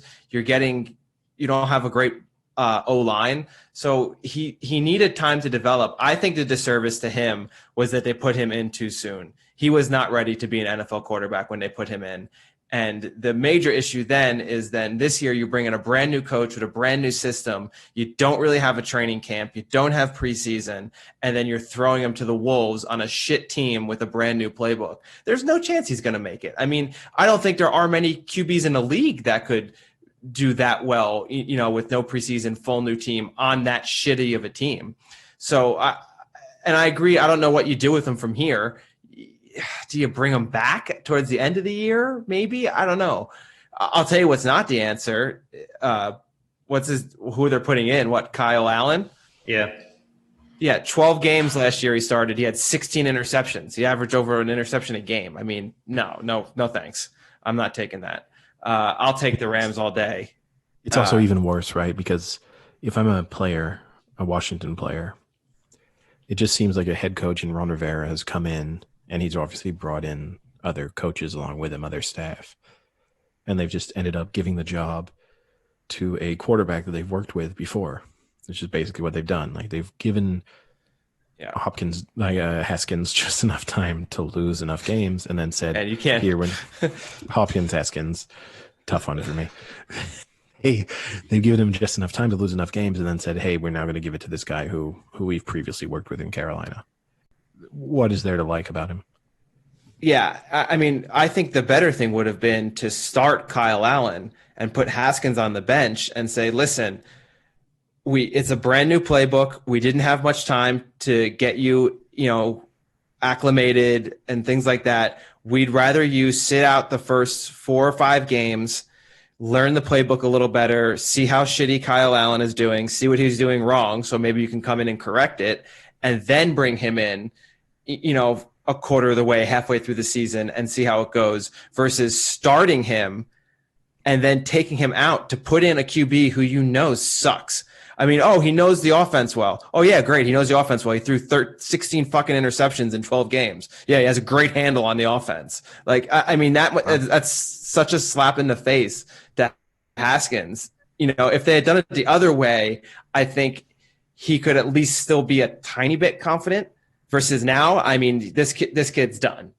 He's done. He's the next Josh Rosen. He'll be out of the league in 2 years. Wow. Damn it. 2 is optimistic right now. True. He's third string. You have to assume right now he's third string quarterback. You then have to assume they're now going to take a quarterback in the draft next year. So he's fourth string quarterback going into next season. So he's getting cut.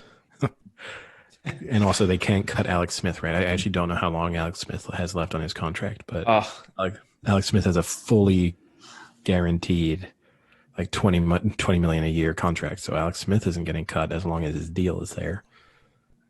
I mean, that's what we have to hope for, right? Yeah, one step closer to us watching us everyone panic and cringe as every single time anyone gets close to Alex Smith.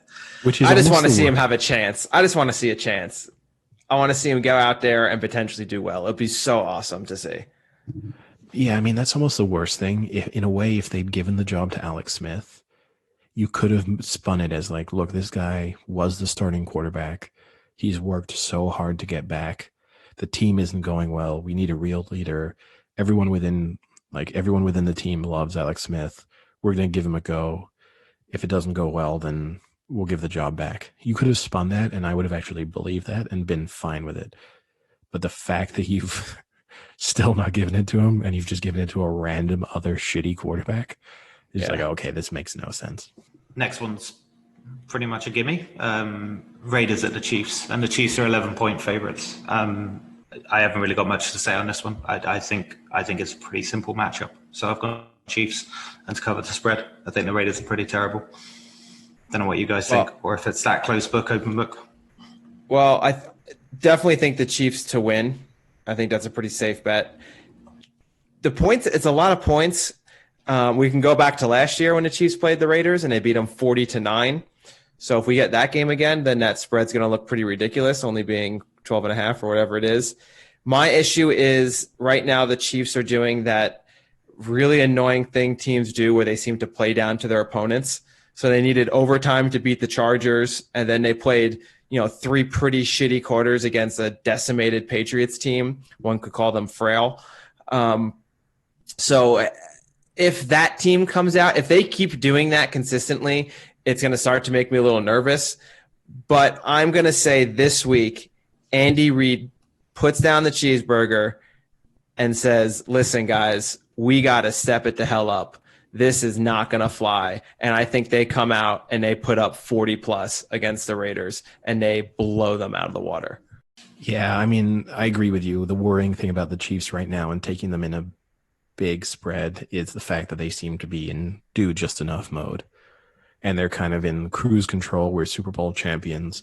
We know we're going to be in the playoffs. And until we get to the playoff, like we've proven ourselves already. We've proven ourselves in the regular season. We've proven ourselves in the postseason. And for now, let's just get through this thing and we'll play when it's serious. So whenever you're taking them now in as double-digit favorites, it's a little bit concerning. The one thing I will say is this is a big rivalry game. I mean, maybe historically more than it is now, but then you still kind of get bad blood at times between the Chiefs and the Raiders players. And so for that reason, I'm going to take the Chiefs to obviously not only win, but to cover the spread. I do because I can see Sam filling in the spreadsheet as we go. And Sam had put me down for Chiefs and them covering the spread before I even started talking. So part of me feels like I should flip this just so that I'm less predictable. I like preempting what people are saying based on what they say. So next one, Eagles at the Steelers. So Eagles fresh off a great win against the Niners, and the Steelers fresh off a longer break. So the Steelers are 7-point favorites. Eddie? Yeah, I think the Eagles are really bad. Even in beating the Niners last week, they didn't look good, and they really they relied on an incompetent performance from Mullins in order to win that game. And they still kind of almost nearly blew it, even after Mullins had tried to hand it to them. So, yeah, with more time to rest and prepare, I'm definitely taking the Steelers, and I'm going to take the Steelers to cover the spread because, unlike Frank, I think the Steelers are a legitimately good team. Yeah. Speaking of which, Frank, are they done? Oh, the old Keystone State rivalry, Pittsburgh versus Philly. I love it. It's going to be a battle. And that battle is going to go to the Eagles. I'm taking the Eagles outright and the Eagles to cover. Time to expose the Steelers for what they are, an average team. I love it. I love it each week, right? We get to make I can kind of sense where I'm getting a game back or getting a game advantage. And it's almost always when someone picks a little bit too much with their heart than their head. And this is the perfect example of that. Yeah. No one does it more than me. Yeah, I totally agree with it. I'm going to I also want to say one thing. Again, because I can see Sam filling in this chart. You'd originally put in the Eagles for yourself. And then Frank has picked the Eagles and you switched picks. Wait. You switched? No, I didn't. You may have written it in the wrong place. No. Or you wrote it in for me. No, I wrote for you Eagles 7 as a joke because I thought you were going to be looking. So when you said the Eagles are really bad, I wrote Eagles cover the spread. It was more a joke. So who are you taking, Sam? I'm taking the Steelers. I think I agree with Eddie. I just think the Eagles are really bad, and I think the Steelers would have enjoyed the time off, and Big Ben's going to do some damage. So, Steelers and to cover the spread to 7. So, Eddie, Niners Nation, you're up. They are 9-point favorites against the Dolphins. Yeah. I mean, the assumption here, right, is that Jimmy G is back and also that Mostert's back. So this isn't exactly a fully healthy Niners team and that they're still missing a number of key players, particularly on defense. But offensively, they're kind of basically getting back to full strength. On that basis, the defensive injuries continue to be a concern, but actually defensively, they continue to look good. Like even last week in losing to the Eagles, I don't think the defense was responsible for that. They kept the Eagles in check the entire game. Mullins handed the Eagles 7 points. I'm going to take the Niners. 9 points again feels very much right around the right point, but then I also kind of like the idea that you got Jimmy G coming back. And even though the QB controversy was kind of put to bed by Mullins shitting the bed on Sunday night, I still like the idea that Jimmy G is going to come out here and kind of say like, oh, okay, you guys thought that I wasn't the like best quarterback in San Francisco, and you guys forgot that I was the quarterback who took my team to the Super Bowl last week. Now I'm going to lay the smackdown on the Dolphins. So I'm going to last week. Would they just go for a little joyride to the Super Bowl last week? Yeah, they went down to Tampa Bay. Hey guys, come on, let's pretend it's the Super Bowl. He booked them all tickets. He's a nice guy, kind of guy he is. Don't forget about this, guys. I booked us all. I chartered some planes for us. But no, yeah, last year. But yeah, I'm gonna take the Niners to win and cover the spread. I think this feels like a nice matchup for them in terms of against this Dolphins defense. When I saw this game, I looked at like the Dolphins stats and I looked at Fitzmagic, and he hasn't had one of his classic like 3 interception kind of games. So I kind of felt like that's due. The very much one of those meltdown games. So I also saw that Jimmy G's back and Mostert's back. So I didn't have a problem. I didn't really have much commentary on this one either. So I was going to take the Niners and the 9-point spread. Yeah, the cavalry is arriving, as Eddie pointed out. So they're getting their team back, I guess, right? So I think it's a very safe bet to pick the Niners to win. But the Dolphins like to keep it close. And I can't keep going against Fitzmagic. I think we're going to see a little Fitzmagic late in the game. Keep it close. Is it 8? Is that what you told me? 9. Oh, 9. Even better. I'm getting an extra point. I'll take the Dolphins to cover. Okay. 9's a lot. I mean, 9's a lot for a team that just lost to the Eagles. I mean, we're also forgetting here, right? There's a real subplot here. This is the Harvard battle. Garoppolo went to Harvard? No, Kyle Juszczyk, the fullback for the Niners. God. Hey, I'm just saying, he plays a pretty big part in the Niners offense. And I remember going into the Super Bowl this year. Sam, you were with me to watch it. And at one moment I said, for sure, at some moment, they're going to mention the fact that Kyle Juszczyk went to Harvard because it's one of those in the same way that Fitzpatrick has to be quirky and they have to say it. And in the same way they have to say with Fitzpatrick at some point that he's an Ivy League quarterback. Kyle Juszczyk, at a certain moment, they have to say, like, Kyle Juszczyk, Harvard grad, like poli-sci, Harvard. Why do they do this? Why is this a thing? Like, you don't really get it in the Premier League. It's not like, oh, John Terry. In fairness, right? Famous womanizer. Well, they do mention the fact that his mother is a kleptomaniac. There's a big difference between being a womanizer and going to a prestigious university. No, but what I mean is like quirky isn't exactly like that's just a trait. Like okay, the Fitzpatrick thing, you're right. But if you imagine, say, John Terry had gone to Cambridge, they would definitely bring that up regularly. I don't know. I don't think they would. I just think I don't know. I find it weird for American sports how they seem to like. I mean, back in the era on the human.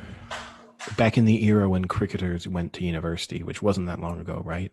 Like Nasser Hussain, Mike Atherton, all of them, they all went to university. Most of them went to Oxford or Cambridge because they're the 2 best universities to go to, at least at the time, for cricketing purposes. So that's where a lot of them went. That still kind of gets brought up. Even when they're in the commentary booth, you kind of get that mentioned occasionally. So I do think now, they're just not systems. Like, it would be very bizarre for Rashford to have delayed his professional football career so he could complete his degree at Oxford. But I'd have a lot of respect for him if he hadn't done that. Yeah. All right. He was like, I'm going to take this year off because I want to do my master's, and we'll see if I can fit in the, see Just if I can ruin fit, his career. if I can fit the Euros in, because I'll handed my dissertation in by then. It'll be like Vass with the I gave up modeling, like I gave up basketball and modeling. Like, but I gave up football to do studies. No, you can see a lot of footballers saying that though. Like, yeah, I gave up being a doctor so I could be a soccer player. I don't think that's ever been said. Well, it's just as truthful as what Vasilis said. Maybe he was like a hand model or something, Vasilis. This isn't Zoolander. Is he David Duchovny? All right, next game. Broncos Pats. So it's obviously been moved. I didn't see a line. I think one of you, or I think it was one of you anyway, mentioned like 11 and a half was given. Do you want to work? Pick money line. That? Do you want to just pick money line? Okay. Let's just pick the money line, and then we can re-pick it with the spread on Monday, I guess. Yeah. Because even though the obviously Pats are depleted, I'm still going Pats money line. yeah, I'll I'm gonna keep go Pats to win. Yeah, I'll keep it short, Pats. But before picking the spread, I would like to see the extent of how many of their defensive players potentially end up missing this game. Because already, if Gilmore is going to be out, and assuming Cam Newton is out, if there are other players missing in their secondary or something, I'm going to feel a little bit less comfortable about taking them to cover a large spread. But yeah, Pats to win. So, next game, arguably game of the week, in my opinion, would be the Colts at the Browns. I think this is one of the examples in the NFL this season of a team that is really good defensively, and that's what their signature point is with the Colts. So it's kind of one of those immovable objects in the Colts, be the unstoppable force of the Browns after their Cowboys demolition. So what do you guys think? So the Colts are 1.5 favorites, and that surprised me because I'm pretty sure that swung. I think when I saw it nearer the start of the week, the Browns were 1-point favorites. Don't think so. I don't know if I saw it or missaw it. I think you must have misread it. I think the Colts have been favored the entire time. I did think it's very rare to swing like from one favorite to the other. Usually you just stay at 0. It does happen, and we've seen it happen this year, right? Like we saw it in Rams Eagles, maybe. I think that was a game, right, where that maybe happened.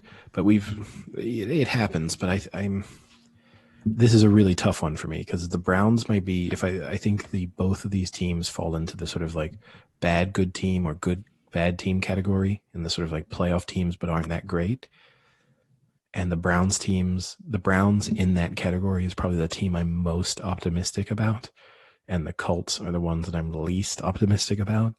And so on that basis, I'm just going to take the Browns to keep riding their wave, and I'm going to take them to win and obviously take them plus 1.5 points. But I definitely do not love this pick. I have two pretty good stats for this game. Out of these two teams, one of them is the team that has the fewest explosive pass plays in the NFL. Who is it? Oh. So over 20 yards. One of them has the fewest in the league. What team? I feel like I've seen at least 4 or 5 Browns plays over 20 yards. Not all from Mayfield, right? Because one was last week of Landry to OBJ. Still a pass. On that basis, I'm going to take the Colts. No team has fewer explosive pass plays than the Cleveland Browns in the NFL. How many do they have? I don't know. What a stat. So wait. So let me get. So you saw this stat and thought, I'm not going to dig any further. I have enough. Yeah, that's sold. I am sold on that stat alone. It's so deceiving though, because you think they're still this high flying offense, but they're really riding Bradley Chubb for a lot of their success so far. You know, they're putting up 39 points. in the last 3 games, which is pretty Chubb good. is out, right? Chubb is Yeah. out, yeah. I don't but think you that do have matters Kareem for them. Hunt as a backup. You have Kareem Hunt, and then also their third string running back who came in last week and Ernest- also looked frightening. Ernest Johnson, wasn't it? Or Yeah. something? However give you say one his more. first name, but yeah. All right. Baker Mayfield's record against winning teams, 2-11. Not very convincing. And with that, I will take the Colts. Eddie, get me the Phillip Rivers IV because I want it this week. I want Phillip Rivers in my blood. I'm actually thinking that Phil Rivers is going to have a good passing game this time round. He would have seen the Browns let up 500 yards for Dak last week, and he will be out for that. He will be loving the pass. But the thing is, going to be fired up. I just think the Colts defensively look really, really good. I mean, they only let up 2 yards a carry against the Bears. I know it's the Bears, but that's still impressive to keep it that low. They only let up 4 a carry on average this season. They only let on the pass defense about 159 yards, I think I saw as a stat. Nah, I'm all for the Colts on this one. I'm liking what I'm seeing, and Rivers is going to be throwing angel passes. So many explosive passes. It's going to be fantastic. Oh, he's going Sam Allardyce? Okay, yeah, he's going to loft them in the air. These are going to be Hail Marys from minute 1. I'll give you a prop bet. This is me making it up, right? Okay. Prop bet in this game. Over under total number of touchdowns in this game, or Phillip Rivers' children. As in, not how many children he'll have during this game. I thought you meant as he's throwing children. But he has 9 children. So 9.5 touchdowns. Let's say 8.5 touchdowns. Under. 8.5 touchdowns. You're going over under. You're going under 8.5 touchdowns. Under. Yeah, I'm going under as well. Interesting. Rivers isn't going to charge down the field, and I just think the Colts will have a lot of the ball and they'll slow it down as well. So, yeah, I'm going under. Are you going over his children, Eddie? The over-under for the game, Eddie, is 47. So, yeah. So that means your over-under is at least 63. Oh no, they're not necessarily always getting the extra point, right? This is the modern day NFL, so 9 touchdowns, 3 missed extra points. I'm going under. I was just throwing that out there as a special prop just like throwing his children out there. If anyone, in the Big Chill Podcast Casino, if anyone wants to take action on that particular prop bet, they can contact us on Twitter. All right, Eddie, I will actually give you the real total touchdowns over under for that game. 5.5. Over. It's pretty good, actually. 5.5. That's I think where it should be. It's tough. I'll go over as well. I think I'll join you with the over. Frank, Giants, the Cowboys, and the Cowboys are 8-point favorites. Ooh, get your upset alerts out, but not for this game because there's no fucking way the Giants are winning. Good setup. You had us all on edge there. The Giants can stop the run game pretty well, it looks like so far. That seems to be their strength on defense. But that could just be masked by the fact that teams know they can just throw the ball all over them. And besides James Bradbury, who's doing well this season, the other 3 that are out there in the secondary are doing shit. So I wouldn't be surprised if Dak goes for 400 this game. I'm going to take the Cowboys to win. And I think this is the game that the Giants just fully fall flat on their face. And I think the Cowboys will cover. Yeah. I mean, the Cowboys are posting some crazy stats in offense. And even though they're terrible defensively, they're allowed to be defensive terribly against the Giants. So I think the 8 looks really good. So yeah, for me, it's the Cowboys and to cover the spread as well. So. Yeah, I'm kind of going to agree with you. There's not a lot to like about this Giants team right now, even if they were frisky last week against the Rams. Kind of felt like the Rams let them hang on there a little bit. and the eventual Cooper Kupp touchdown that the Rams had to kind of sort of seal the game. They feels like they probably should have had that a little bit sooner than they did. I think this falls into the category of a must-win game for the Cowboys, even though it's week 5, and even though they're only half a game off the lead for the. It's a must-win for the Giants too. Yeah, it's a must-win for everyone. I mean, probably with the state of that division means that every game is going to be must-win for all 4 of the all 4 teams in that division for about the next 6 weeks. Yeah, you could say every game is a playoff game because if you win it, you might win. Yeah. 2 wins might win you that division. And when you imagine we're all projecting, right, that the Eagles will, well, with the exception of Frank, interestingly enough, we're all projecting that the Eagles will lose. This is a way for the Cowboys to retake control of the division. Well, that's depressing. Yeah. I think this feels like even if the Cowboys, the one thing you can guarantee with the Cowboys is they score points. They're going to score 30 points. And I see nothing about this Giants team, even against a terrible Eagles defense, to make me think that they are going to be able to score 30. So it's impossible to pick them to win. And then at the same time, the 8 points probably seems fair because the Cowboys, okay, they're giving up about 40 points a game, but they're scoring 40 points a game. So by that same logic, I'd expect them to cover the spread. Vikings at the Seahawks, and the Seahawks are 7-point favorites. Yeah, so this really scares me because I'm looking at my predictions now, and they are completely different what I just put money on my bet. I don't know what happened there. I had the Vikings to win this outright. I'm going to have to change that now because I have a financial interest in the Seahawks. So I'm going to go Seahawks to win, but I will go Vikings to cover. Minnesota, talk about must wins. This is a must win for the Vikings. I mean, if they want to start coming back to being a contender, they need to win this game. So I think it's going to be a lot closer than people would expect it to be.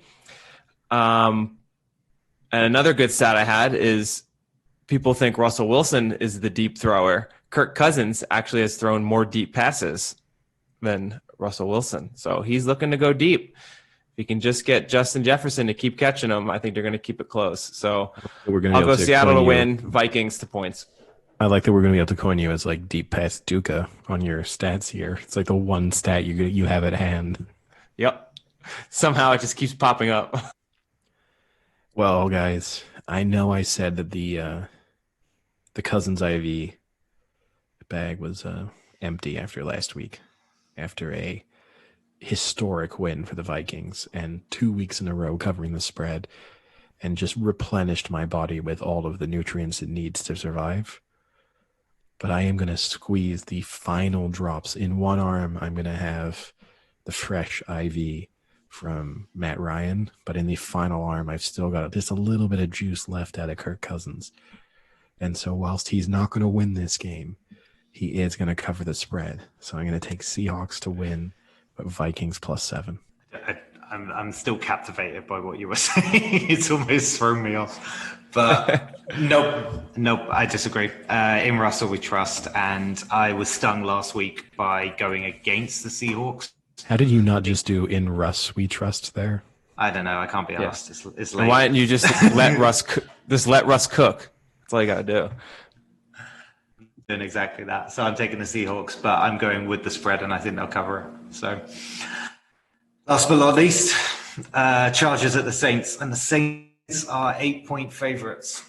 I'm going to kick things off. I'm going to go with the Saints to win, but I've got this soft spot. And Eddie, you were talking earlier about using your heart over your head, and that's where you can see people picking things up.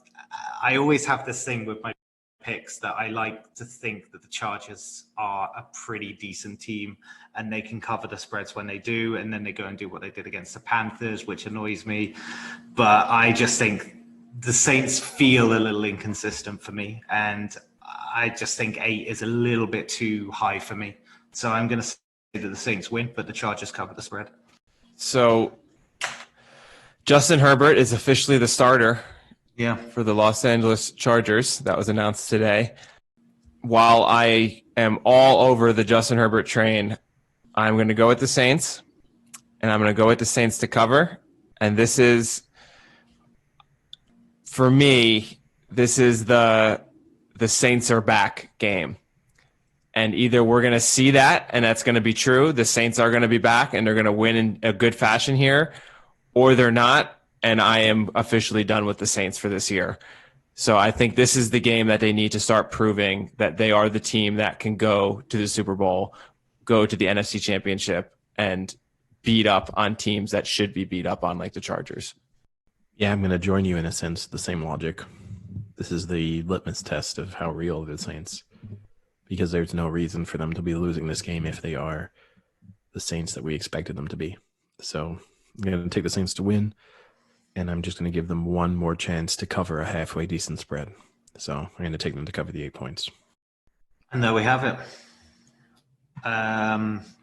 Any star picks there that you want to give our listeners? You can take Dak Prescott over 400 yards passing. I would take it. Well, actually, I'll put it this way. Whatever the over is for Dak Prescott yards, take it. Actually, stop the podcast there for a sec. Stop the press. Stop. I have my bet of the week. So I think it's worth saying that all three of us hit our bet of the week last week. So no matter which one you followed, you were a winner, including in my instance where I encourage people to do the early game threefold and then, or 3-team parlay for the Americans, and then to roll over all of those winnings into the late game threefold / 3-game parlay. Both of those won. And this time, buoyed by that confidence of hitting 6 teams in a 6-team moneyline bet, I'm just going to go straight up encourage people to do a 5-team moneyline bet this time. And this time it is Rams, Chiefs, Niners, Steelers, Cowboys, and that pays 2-1. Frank, what wets your whistle? Give me the Dak Prescott over yards, whatever it ends up being. So it usually comes out the day of. You'll see it pop up. Whatever the over-under are for the yards, I'm taking the over on that. I think between the Giants actually being decent in their run defense, so the Cowboys are going to have to throw a little more, and the fact that the Giants' secondary is not very good besides Bradbury, I expect at least 300. Mine's a little bit riskier, but I do like it. So I'm going to take the Panthers just outright to beat the Falcons. Should take that 1.5. Should take the 1.5. I hate that you've given it, Eddie, because the gloating is just going to be so infuriating if that happens. But whatever. So I'm taking the Panthers, but I also want to take, like I said, I think Phil Rivers is going to throw. So I'd like to take the over on Phil Rivers. I think it'll be on, because he only threw about 180 last one. I think it'll probably be about 200 this time. So I want to take Rivers throwing over. I just think that Browns game, I know it's not an indicator of the past defense for the Browns, but I just think the Colts will lean on their defense really well and they'll give Rivers the arm to throw. So I'm going with Rivers over, whatever that is. I think it'll be about 200.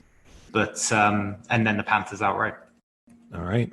So after us being nice guys and throwing out nice tips, hopefully 3 more winners, maybe it's time to hand out the Nice Guy of the Week award, which I think this week goes to Mesut Ozil, the Arsenal player. Namaste. So dumb. Who decided to pay the salary of Arsenal's mascot after he was let go. Sam and Frank as the big Arsenal supporters. Would you like to share the name of the... Frank, please. Gunnersaurus Rex. What a name. Now, could we say that maybe he is the first victim of the Duca curse? I've taken out the mascot by having my Arsenal shoes. Yeah, exactly. Well, let's not get carried away. I think there was about 30 to 40 other people that were made redundant on the same day that Arsenal announced a £45 million signing. No one cares about the rest of them because they don't dress up like a dinosaur. And wag their tail around really emphatically as they walk. Now, here's the thing is, when Mesut Ozil's paying his salary, does that mean he's still doing the job now? Is he still going to turn up to Arsenal matches? Or is he just paying his salary and he's been made redundant? Mesut Ozil's paying him and he can go and just do another job. So essentially, Ozil is kind of like Ozil's furlough scheme at the moment. Is that he's just paying him his wages, but he's going to do something like relax at home and I don't know, wash his dinosaur suit. No way, absolutely not. You think he's got to? You put that damn suit on and you get out there. He was born to be Gunnosaurus Rex. He lives for it. This guy is so pumped that he gets to continue to be Gunnosaurus Rex. He is wagging his tail so hard out there. Here's the problem, though. This is the problem I have, right? Is that Ozil has just been left out of Arsenal's Europa League squad. And the rumor is today that him and his agent have been put into discussions about ending the contract before January. So Gunnosaurus might come back to the job, be all happy because he's back at Arsenal. Ozil then leaves the club like 3 weeks later and they've got to make him redundant again. Well, this is the Duca curse. Traumatizing a dinosaur's family. At that point, the only thing he can do is he then has to continue to pay him, but change the name to Ozilosaurus Rex, and he just becomes Mesut Ozil's personal mascot. And everywhere you see Mesut Ozil walking, like he gets out of the bus with his suit on for a match, and here comes the dinosaur behind him, like wagging his tail, just like cheering just for Mesut Ozil. But also, like, just imagine they're at home and like him and his wife are trying to watch a movie, and you've just got this massive dinosaur just dancing next to you, just like, can we watch the film, please? Yeah. Ozilosaurus Rex here to cheer your day up. Namaste. Yeah, peace and love with you. I love the image of just a personal mascot in a dinosaur costume that follows him around no matter where he goes. I mean, I have to say, whilst I think what Ozil's done is nice, I hope that similar efforts are extended to other Arsenal members of staff who are being furloughed or made redundant, just because of the fact that just because this guy wears a mascot suit doesn't mean he should get special treatment, because in many ways he should have seen his career as a sort of real blessing in the fact that someone was paying him to do that in the first place. That can't be a fun job though. I don't know. It was so weird. You gotta be so sweaty. Is it 27 years the guy had been there? Oh, that's even sadder. I know. And also, I was like, I hope they update the dinosaur suit, or is it like the same they don't horrible, wash it. Like the interior is so disgusting. But it does bring us onto a good point, which is during the lockdown and games being played behind closed doors, you have had a number of teams continue to have their mascot attend games.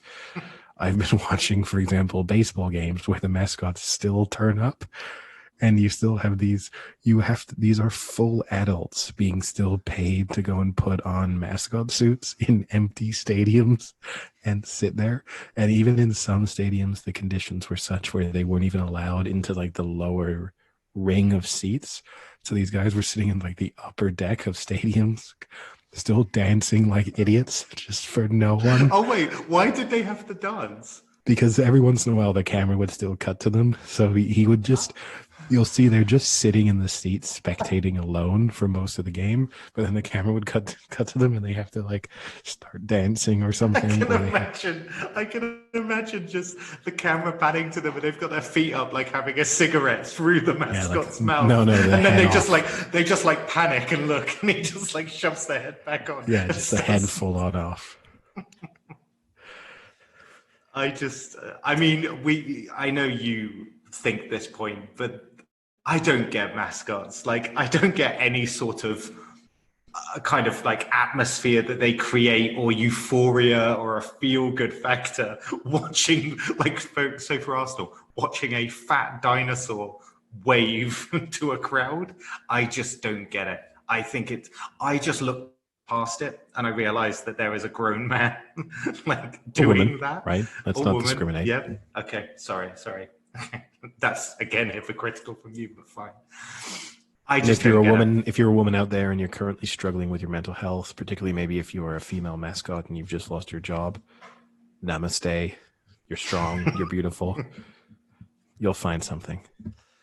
Frank, what do you think of mascots? Well, I still want to go back to the Gunnosaurus Rex because it just cracks me up.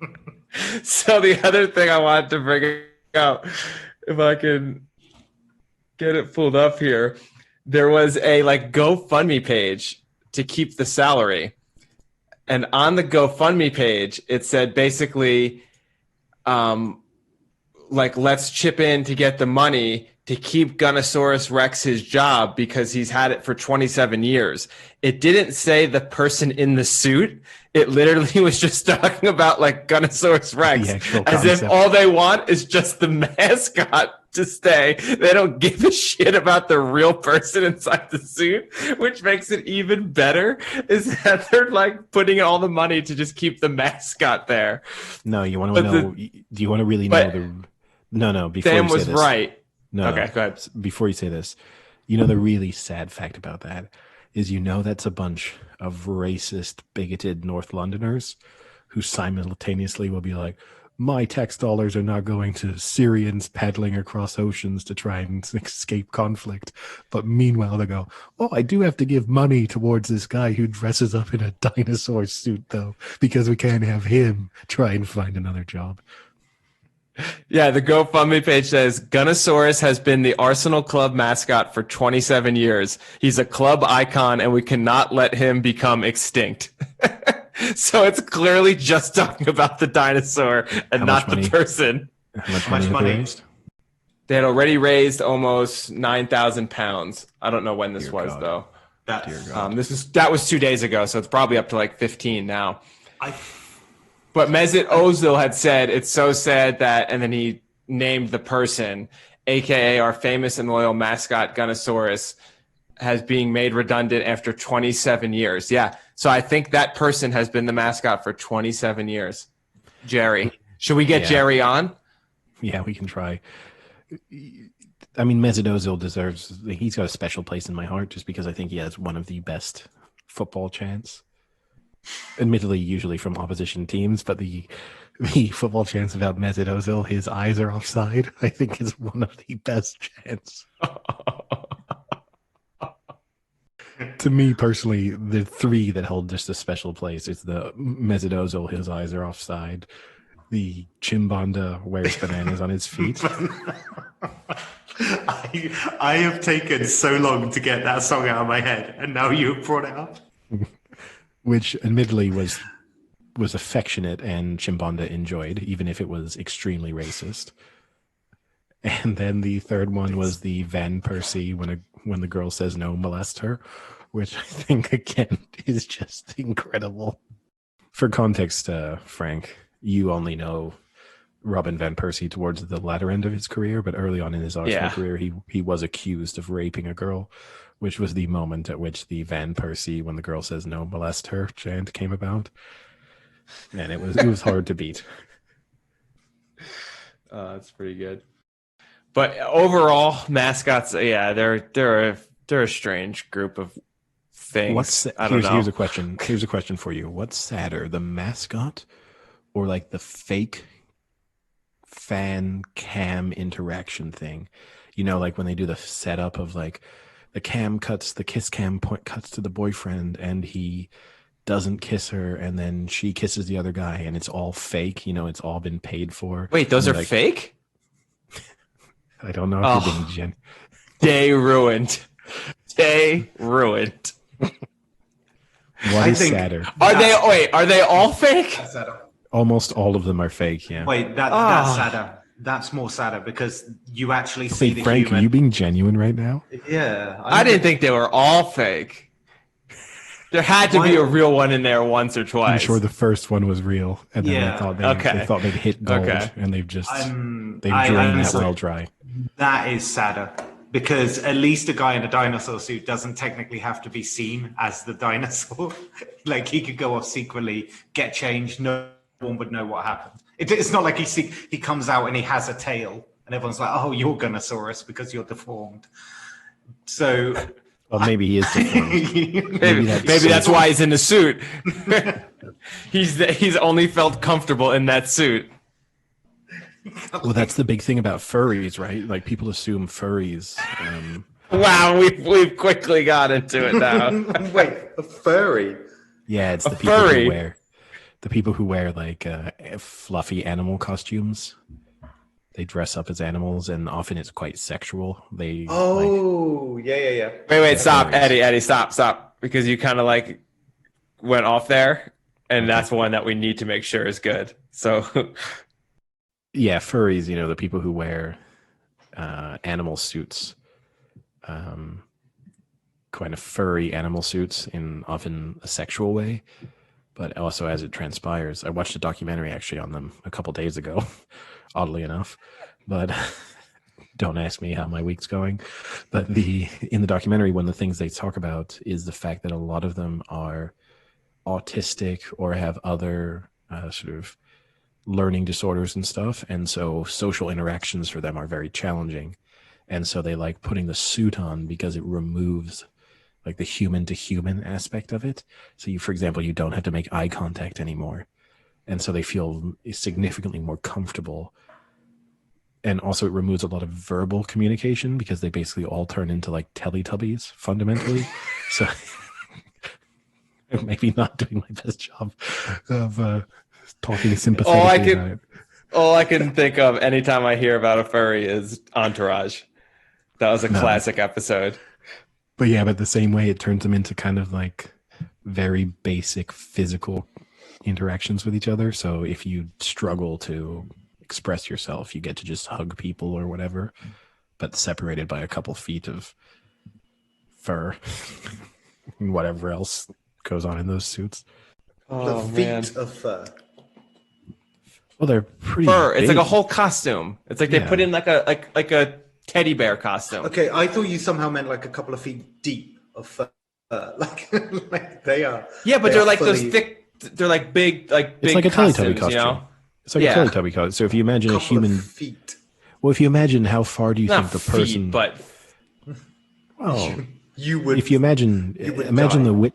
No, but Sam, imagine the width of imagine the belly of a Teletubby. They are, by definition, tubby. Now imagine the... they're by definition tubby. Thank you, Sherlock, for solving that one for me. Yeah, I'm here all week, all right? Are they also telly? Do they have a telly in that tubby? Well, that's less clear, in fairness. That's less clear. As it transpires, it is the case, but from their name, it is quite difficult to know that they have a television in their stomachs. It's not that they're telepathic? It just sounds like they're fat people who really like television. I think of them as fat people who are telepathic. And it's actually a projector onto their stomach rather than some sort of like human centipede style aberration where someone has born a TV into their skin. Fair enough. Sorry, I'm not a Teletubby expert. As it turns out, you are. But anyway, you still imagine the real person in the Teletubby costume must have been probably a foot away from the edge of the costume. They were pretty wide costumes. A Teletubby costume is like 3 feet wide. The average human being is not 3 feet wide. And by width, I mean ass to the edge of their stomach, right? Not. Why are we debating this? This is important. I don't know, but we can give. I know everyone loves our live sporting updates, right? And the Bucks Bears game is going on as we speak. And not that long ago, old Big Dick Nick threw an interception. Yeah. The Bucks are driving again. Yeah, but why am I calling him Big Dick Nick? That's his official nickname. Wasn't it U of A? What was it there? I don't know, but it wasn't that. Never heard that chant from the stands. It's not what he Never asked heard the for. mascot. Never heard the mascot pull out the megaphone and shout that out.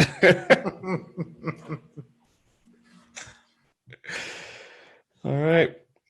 Well, I think it's time to go watch some mediocre Thursday night football. Namaste to all our listeners. What could be better? Yeah. Yep. Namaste. I hope you all